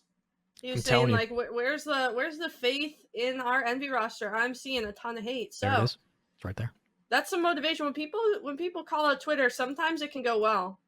So I definitely think that there's possibilities there. And quickly, can we see the other side of the bracket again? Who did you? Oh, you have Envy 4-0. I have Optic. BDS. I have Optic winning. They're not dropping Optic. a single map Optic in this event. They are 4-0. completing Okay. the esports dream. Yep. Okay, And they're so going to you win the have grand Optic- finals 1-0, 1-0, 1-0. The defensive clinic. Yes. Out of Optic. All right, The Optic Spaceman. gaming win. If this happens, Huh. this will top the Justin moment, I think. If Oh, absolutely. if this run Oh, from Optic easily. happens, that beats Without the question. Justin moment. That would be Without insane question. because I love all the players on Envy. I do not think that they are in form currently, and I think that they are a powerhouse potential. And if they click, they could go. But currently, right now, I don't see any results for me to be confident in them. And it's sad because I think that, Drees missed. All of them are such talented players. Drees in particular, really underrated. But Yeah, Turbo would be the only player who was at season 5 and then would also be in the grand final there. And, the storylines would then merge. They would connect. But there's a bit of an elephant in the room, Spaceman. In Yep. your lower round 1, there is an upset that I'm seeing. The yes. Gaming Gladiators over Carmine Corp. Yes. What is that? Well, I'm glad you asked. I had many people coming at me saying they can't wait till Noli wakes up and sees that decision. Noli never woke up. He never responded to it. So I kept it that way. I have the Gladiators pulling off, I would call the biggest upset of the entire tournament. I think that Carmine Corp drop early. I think they're going to lose to Furia because I do give a lot of credit to Furia, how good they've been playing. I think Furia's an excellent squad, but they're going to get smoked by G2. And then when Carmine Corp drop down, they're going to be so rattled. They're going to be so uncertain that I think that Gladiators will get one of the early and only upsets of this entire tournament, and then they will go on to get absolutely annihilated. I think that is the only way that Carmine Corp get themselves in a sticky situation, and it's simply because of the fact that they would lose in round 1 and they would have to play Gladiators, who they will unsuspectingly give too much leeway to, and Gladiators will pounce on that opportunity in a best of 5. They'll take it 5 games. They'll win a weird one like Singularity used to win back in the day. They'll win a really stupid game 5, and then they'll end up just losing. But the legend of Gladiators will be known because Carmine Corp has all this pride and all this hype going in, and then nothing will happen. 2 things real quick. All right. First of all, Fury is not beating Carmine Corp. That's not happening, okay? It's just it's not happening. I'm sorry. Second of all, I think it's hilarious that you think that the Gladiators would 3-2 Carmine and then immediately get swept by Liquid, who I would argue is not as good of a team as Carmine. I have Team Liquid 3-0ing because I believe that once Gladiators get a taste of success, they're going to walk in overconfident to Team Liquid, and after winning a very tough and emotionally draining Game 5, Team Liquid will style on them with a Tau and Oski, just hitting ridiculous resets and back post pinches, and at that point, it's GG's. Yeah, no, I think that makes sense. If the Gladiators get that far, Liquid will have no problem with them. I just don't think Carmine will stoop to that level and seriously underestimate any team here. Like, you really, in this day and age of Rocket League, cannot be just underestimating teams and assuming you have free brackets. You might be happy to get one matchup over the other, but you need to lock that in and focus and go, okay, we're just going to focus on playing our best game. And the players on Carmine, I mean, it's why I have them beating Furia. I mean, I do think they are a little bit overrated by some people. I think they still have so much to prove, and the potential of all the individuals, Itachi, Astral, and Noli, I do think they will wake up, just not for very long. They're going to wake up, get like a few, maybe 1 series, maybe 2, then they're going to fall back asleep. I don't think they fall asleep during the Gladiator series, though. Yeah, I have to agree. I think Carmine is a really talented team, close to Liquid. Yep. I just think they need more time. I think they're one of the better teams in Europe without question. I just also think that in this situation, and I'm being 100% serious, the fact that it is a double elim off rip, if this was groups, I would be looking at it differently. But I think given just the way sometimes these things tend to happen, as good as Carmine is, if they could survive to lower round 2, I think they have a chance to play spoiler to a lot of North American teams that drop down, because I think there will be a lot of North American teams that drop down. But I also see a situation where, oh crap, we've lost 2 series and we're out of the tournament, and we're wondering what happened to Carmine Corp. That is just where I'm coming from. Yeah, like I said, I think Carmine Corp great team. They need some time. I don't think this is their tournament. I will be so happy for them though if it is, especially Nolly. He's been on this like revenge tour, right? And Astral, you've been waiting. I mean, Astral might be the most one of the most mechanically talented players there can be, and I haven't seen him shine lately, and I'm just waiting for that. I'm just waiting for that to click and come together. I just don't think it's right now. And yeah, I think interesting brackets we had, guys. So you have the green wall, Spaceman. Crow, Optic Gaming. You have BDS Yes. from the top, and I have G2 from the bottom, correct? Yeah. So 3 different winners we picked, which would be interesting. It's bragging rights on Tuesday. Spaceman, if Optic or Sunday were to somehow lose a match, not pure defeat, like a DNF, like one of them got lost on the bus or something, 2 of them got lost, they couldn't play. It's not because they were worse, they just didn't show up, so they got DNF'd. Sure. And the grand final had to be someone that didn't involve Optic. Who would win? I think that we're going to get a European grand final for the first time in how many years? 3 years or how many seasons or so? I think we're going to, on the other bracket that existed before Optic decided to make an announcement, I had Moist and BDS in the grand final. I think those are the 2 best teams in terms of playing Rocket League right now. As good as G2 is, I think G2 is still the best team in the world. But when it comes to the teams Rocket League, I think Moist and BDS are going to find themselves head-to-head yet again. Yeah, okay, I can see that. All right. Okay. Well, again, like I said, on Sunday on our post-game show, we'll see who gets to be the bragging rights, or if all of us have no idea what we're talking about, which is hopefully not true, considering 50-50. the show that we're on.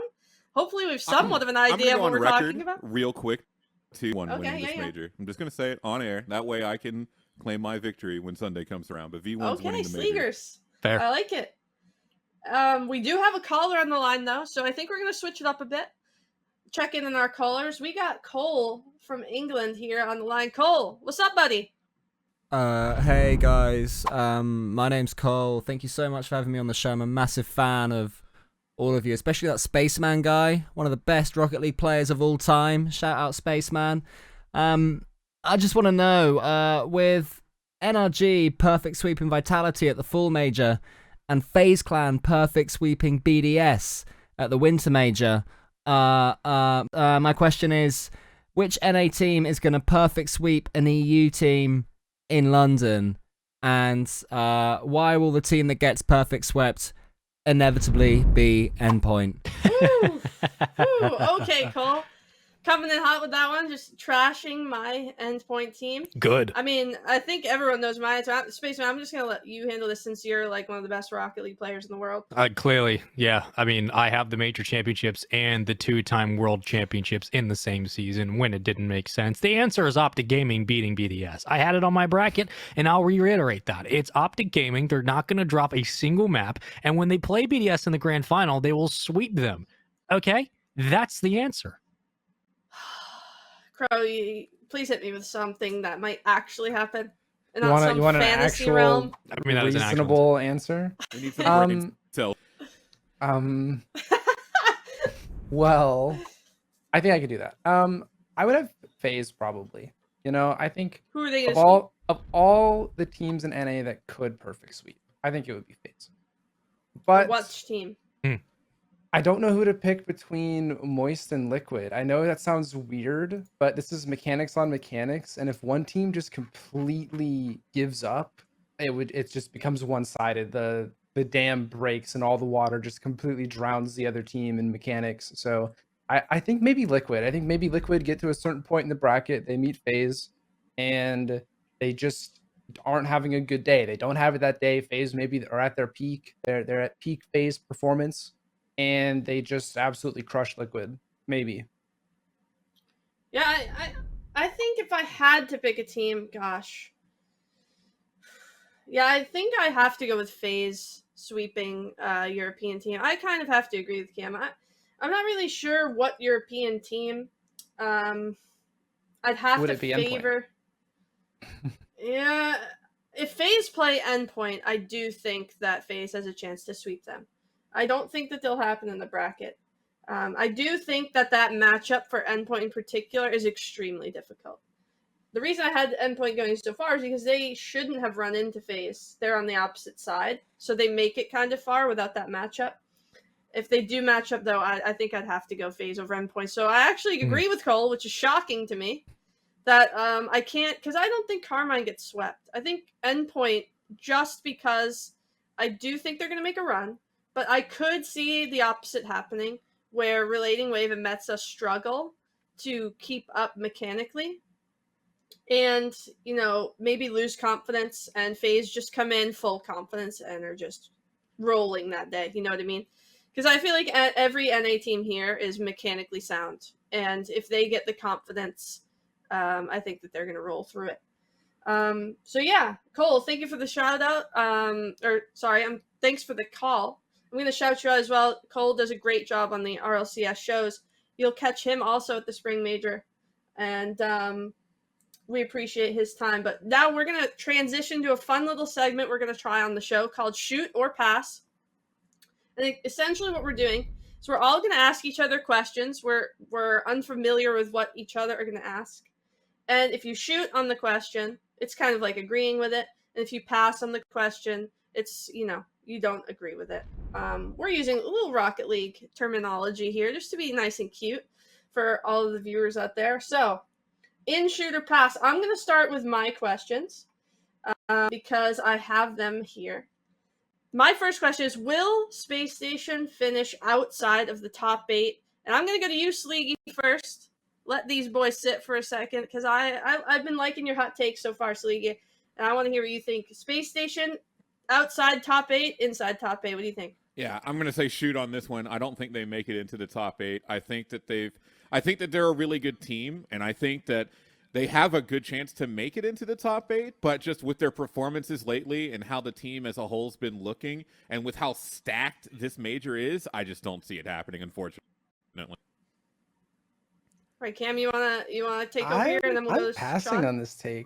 I mean, Space Station are a minimum top 8, I think. I'm passing. I'm hitting a big old center on that one. The way Rails has been playing lately, I think that even on Space Station's worst days, they're better than some team on their best, and I think they're going to do just enough to get within the top 8. Yeah, this is kind of a lame take, but I think if they are outside the top 8, that's very concerning for the whole team as a whole, and I think that might cause some issues. Number 2 I have for you guys. Would Envy do better at LAN specifically, the major, with Turbo starting in some fashion? In some fashion, just for anybody. Sure. Okay. Yeah, it could be any player. Would they do better? Okay, I'll say shoot, just because I want to see them try to mix it up against certain teams. Yeah, maybe Turbo in for Illusion, or maybe Turbo in for Mist, or Turbo in for Drees, gives them a favorable gameplay style against another team, and it would honestly be very confusing to be scrimming one roster than playing the other on stage. So I'll say shoot. John? I'm going to say shoot as well. Even though I know that the mechanics have changed, and even when he got put in quickly, there was a moment where it looked like the game was moving too fast ahead of him. I think that his experience, at least in the LAN environment, and his experience overall would give him enough to make an impact on Envy. Sleegi?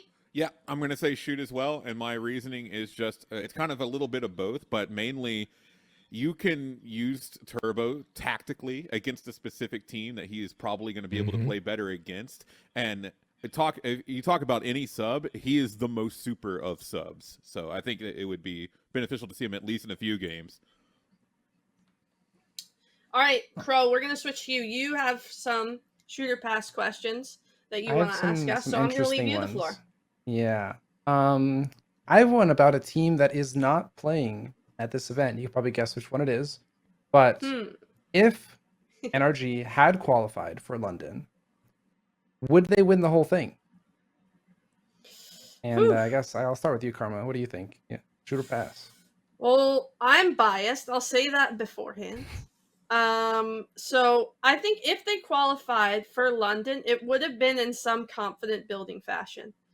And because I have been such an NRG stan from the beginning, I would say yeah. Plus, you have Justin going back to the copper box. You have Garrett, motivating the boys. I think LAN is when they turn up, and I think they're different. I just do. I think playing not at home changes the environment despite results, and I think the experience kicks in. Spaceman, what do you think? While I agree that being in person is a much different circumstance than playing online, I'm passing hard on this one because I had the chance of casting over NRG when I got knocked out. And there was a moment there where if they won that series, and I believe if a tiebreaker went their way, they would have made it to the major. Now, if they had dropped out of the regional at that point, they still made it. But even if NRG ended up winning that series and then winning the regional, I don't see how there is any chance they take down the likes of BDS, they take down the likes of G2, Moist, FaZe, hell, even Furia on LAN. I don't see that happening. Tough. Sleegi? I am passing like an Audi driver on the highway. My God, no shot they would win this major. They play better on LAN. They didn't make it out of lower round 1 of the last LAN. They're not, no shot. I personally want to pick Shoot really badly on this. I wanna go with Karma, just because it would be in a fashion where they're getting better, right? They are building themselves up and they manage to qualify. And I'm not saying they dominate the LAN, but their sheer presence at this event would be electrifying. And if they continue to figure stuff out, maybe it's a lower bracket run, but I feel like the confidence they would have playing in a stadium like that, at least Garrett and Justin, that would be truly magical. And I think my heart wants to see it more than my brain can really justify it.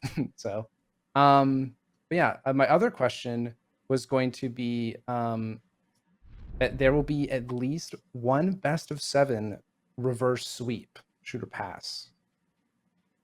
Pass. I don't think that that's gonna happen. Not at LAN. I don't have much reasoning. I just don't think that reverse of 7 best sweeps are very common. However, if it does happen, there's a parlay here. If it does happen, I think it'll be in the lower finals or lower semifinals. Interesting. That's interesting. Yeah, I'm going to pass. As good as I think that would make storylines and as potentially possible as it may be, I would have more of a chance believing it if it were a regional, if it were a major happening online. I think once you're down 3-0 in a best of 7 on LAN, even when you use your tactical timeout, that is such an unbearable pressure that very few players have ever overcome in any esport. And the fact that Rocket League is 5 contained minutes of chaos, and if you're down that bad to begin with and you have to burn your tactical timeout, odds are if you go down 2-0, you're using the timeout then. So you're going into a game 4 with everything on the line with no chance to breathe. I think that's too much for any team, no matter how good you are. I'm going to have to pass on this as well, just because of how incredibly rare best of 7 reverse sweeps are in RLCS in general. I think there's like less than 5 that have happened total. I may be wrong on that, but they're just so incredibly rare that I just don't see one happening in this major. Yeah, that's fair enough. I mean, it's kind of a bait question because I was going to pass on this one too. I don't think a team gives up their 3-0 lead. But yeah, Spaceman, do you have any? Oh any yeah, now it's my turn. Let's get you boy. guys through the Here we ringer. go. Here we go. Let's bring it home, baby.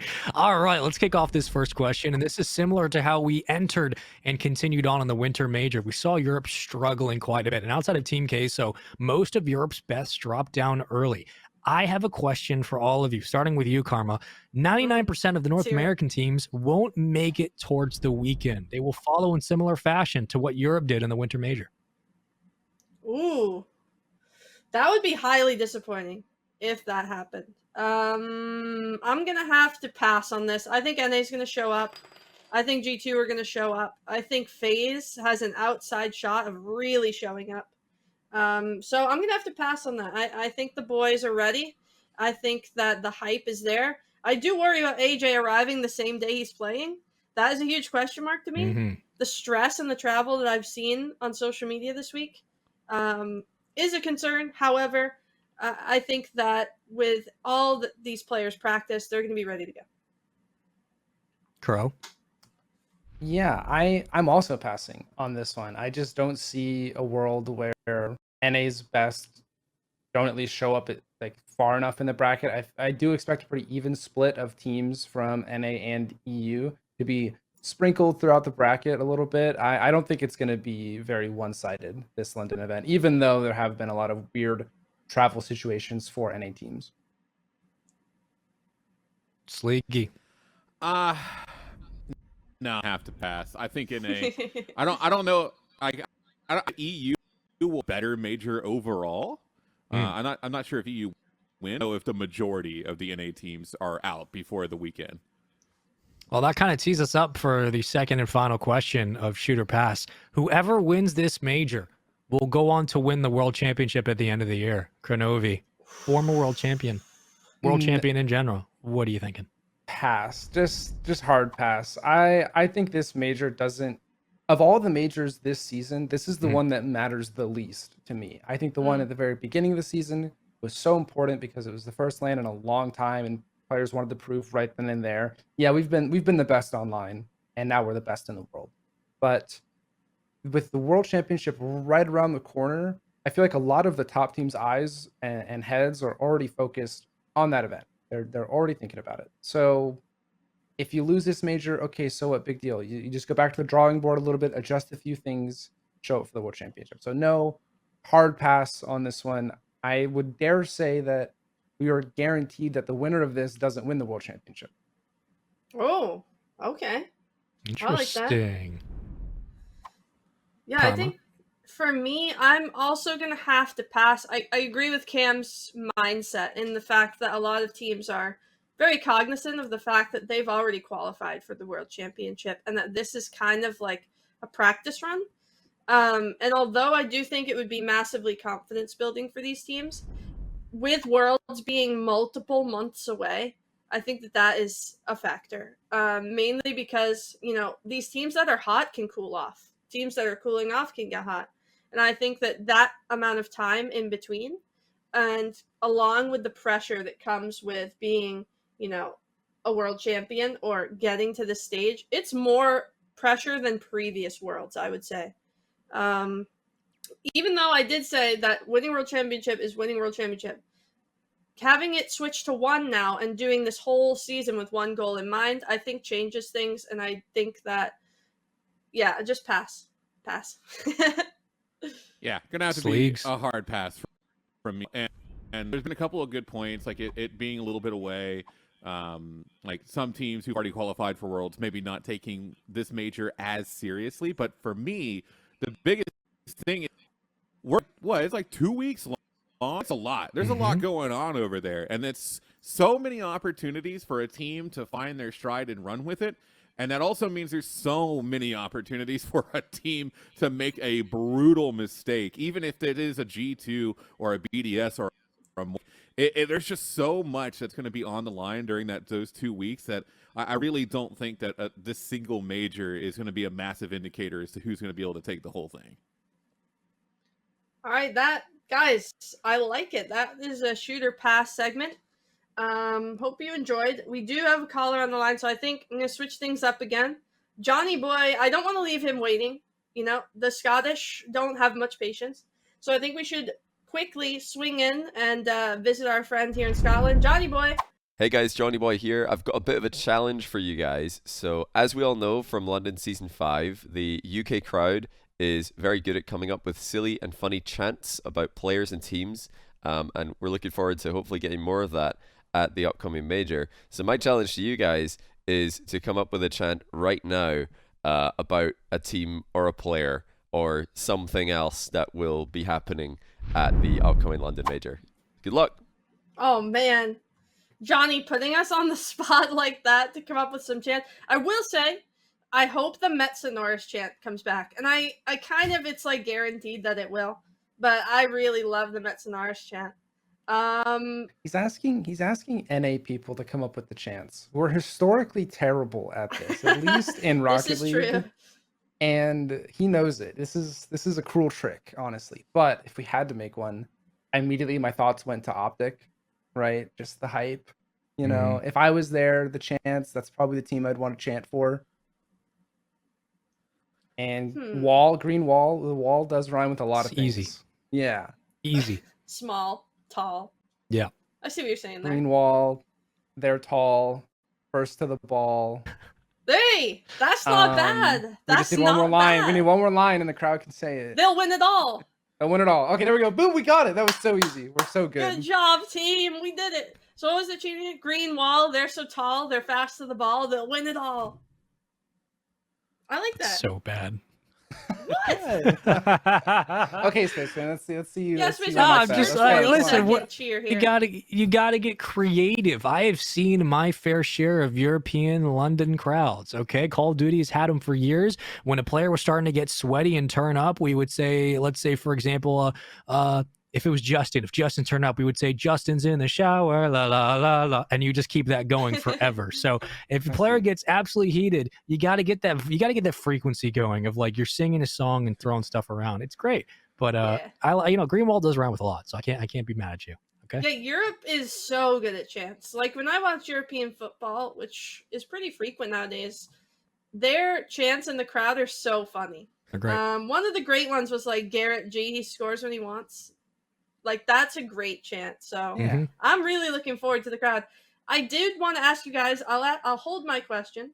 I did want to ask about the crowd. But I'll wait till after because we do have someone else on the line. Ravenna is calling in. So I did want to quickly take her call. She has an interesting question. Ravenna, are you there? Hello. Okay, so my question will be about teams coming over to other regions.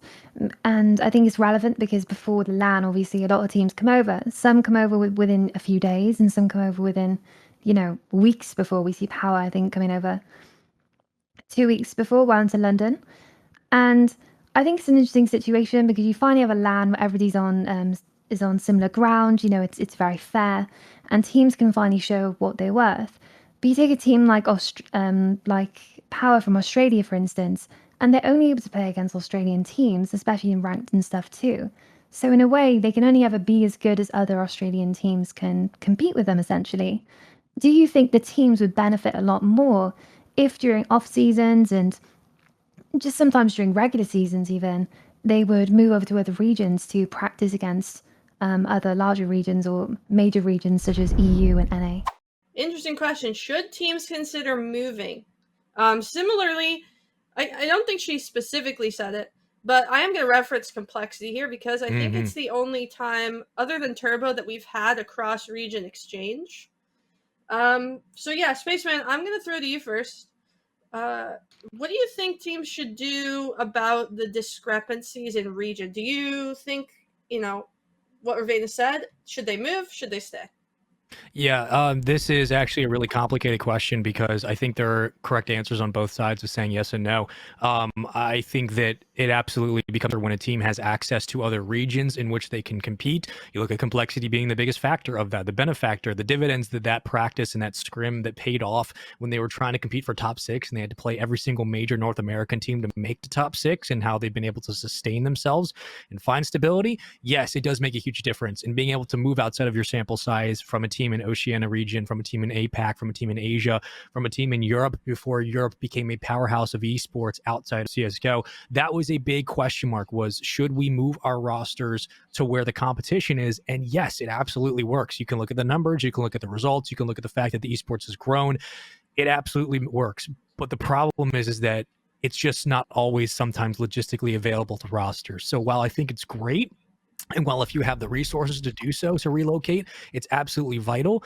I think the only solution until we get to a point where players have enough funding and salary in every region to be able to kind of afford this change is to find like LAN centers in local areas where they can have a comparable connection and a comparable way to constantly scrim against other regions. So it's a bit of both because yes, teams benefit from moving and getting to play better competition, your game elevates, but it's not something that's readily available to every roster, and it's just the way kind of business works.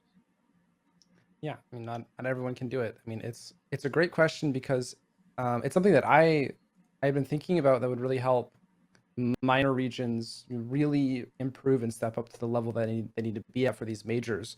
I think a big reason OCE has fallen off a little bit in the international stage is because they don't get these 2 world championships and all these off-season events anymore. You get your 4 majors and that's it. So they're far more isolated than they used to be.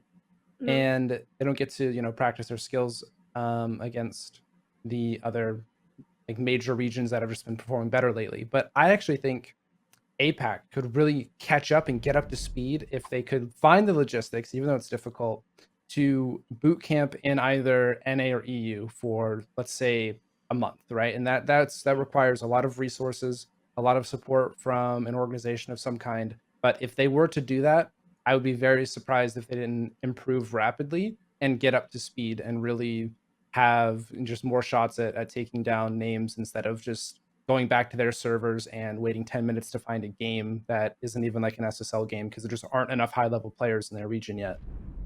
Yeah, absolutely. I also think it's a great question. It's tough logistically right now, like you guys were saying, at the current state that the esport is in, for teams to have the ability, it seems like, to boot camp.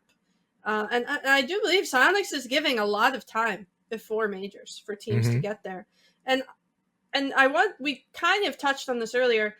The travel time is really awkward right now for players. I'm very surprised, especially, I'm going to call FaZe Clan out a little bit, specifically because I sympathize with AJ a ton on Twitter. He has been having the worst plane troubles I think I've ever seen.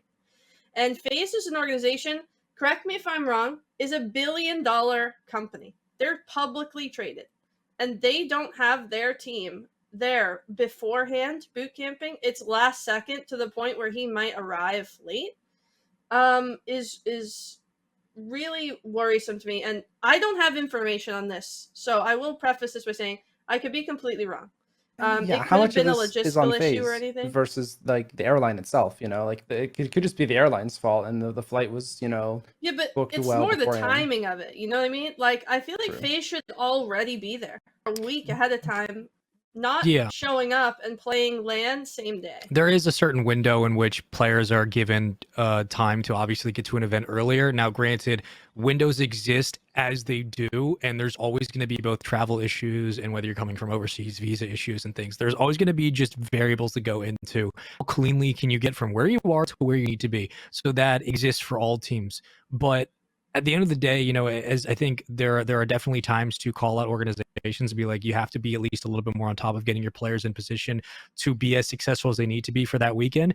We also don't really know kind of what the situation is for the players, whether it's personal lives, like they couldn't take off to a certain day. Like there is still a lot of factors because COVID is still an issue. So absolutely agree that there are times when organizations do drop the ball, but I still don't know, if the players had to stay in the United States for a certain amount of time. We're right in the middle of the end of school for a lot of players. Again, our talent are still like in high school and a lot of them just graduated. So there's a lot going on right now. And the fact that we're going over to Europe, which has had new restrictions and new things put in place, and there's been a lot of different travel changes, both domestically and internationally, there's been a lot that's changed. So it's just going to be tough, and I think that these things will get ironed out before Worlds because there's time till then. But this is of all the majors, this is definitely one that's going to test the integrity of the travel advisory boards and the international.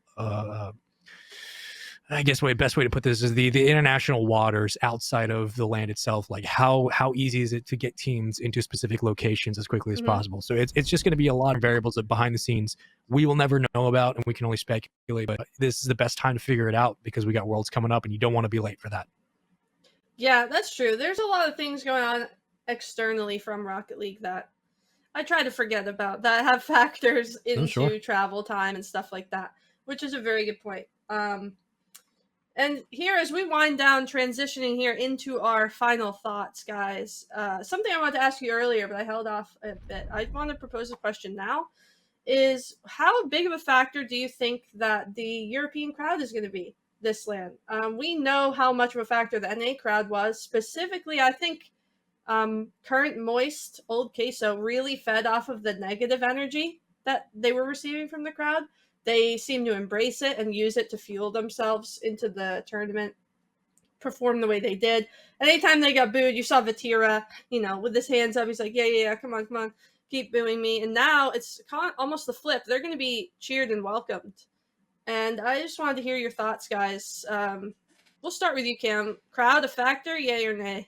That depends on a few things. I mean, the crowd can be a factor, but how good are those noise canceling headsets? Because there are some events I've gone to where I cannot hear anything. I literally, it's like the crowd didn't exist. You can feel the crowd when they yell, like you know, your chest kind of vibrates a little bit, but you don't actually.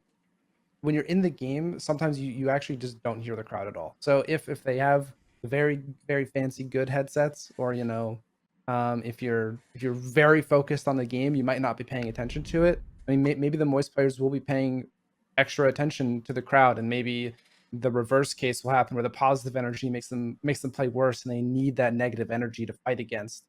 But the London crowd, I think, will be a lot more energetic and overall more positive than the NA crowd was in LA. The LA event was like a one-sided stage, and it was only 5,000 people. The Copper Box is a full 360 arena, so you do kind of get that crowd effect and crowd feeling more. So I think it will play a larger role this event than it did in the past major. Yeah, the screen literally broke when Justin scored in the stadium for like half a second. I think you even see it on the stream. Yep.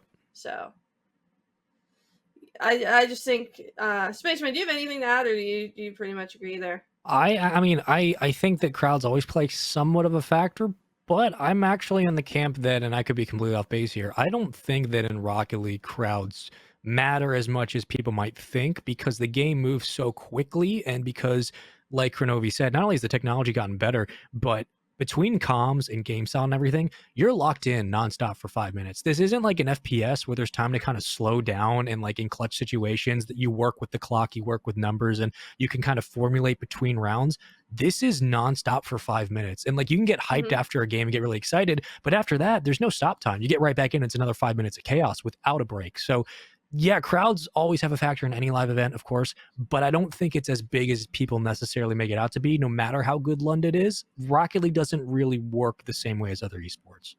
Yeah, that's totally fair. I mean, the crowd in Rocket League is more like the energy and the vibe of the crowd, and whether you feel comfortable with that. It's not like, you know, like you were saying, like in like Counter-Strike, for instance, a player can look through a wall that he knows, oh, maybe there's a spot there, and if he hears the crowd make noise, like, oh, he's looking through the wall, he's wall hacking, you know, then he could gain an advantage that way. Or like in a MOBA, like someone like goes to walk into a bush, and if the crowd's making noise, they know they're about to die or something. The Rocket League is just too fast for that.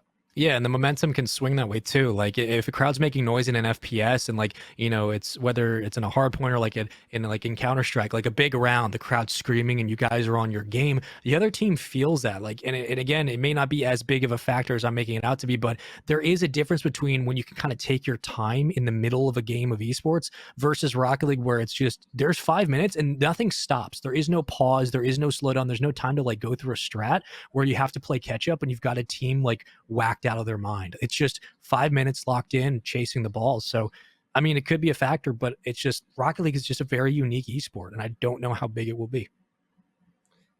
Yeah, I think I have to agree. I think that the crowd is going to be wild.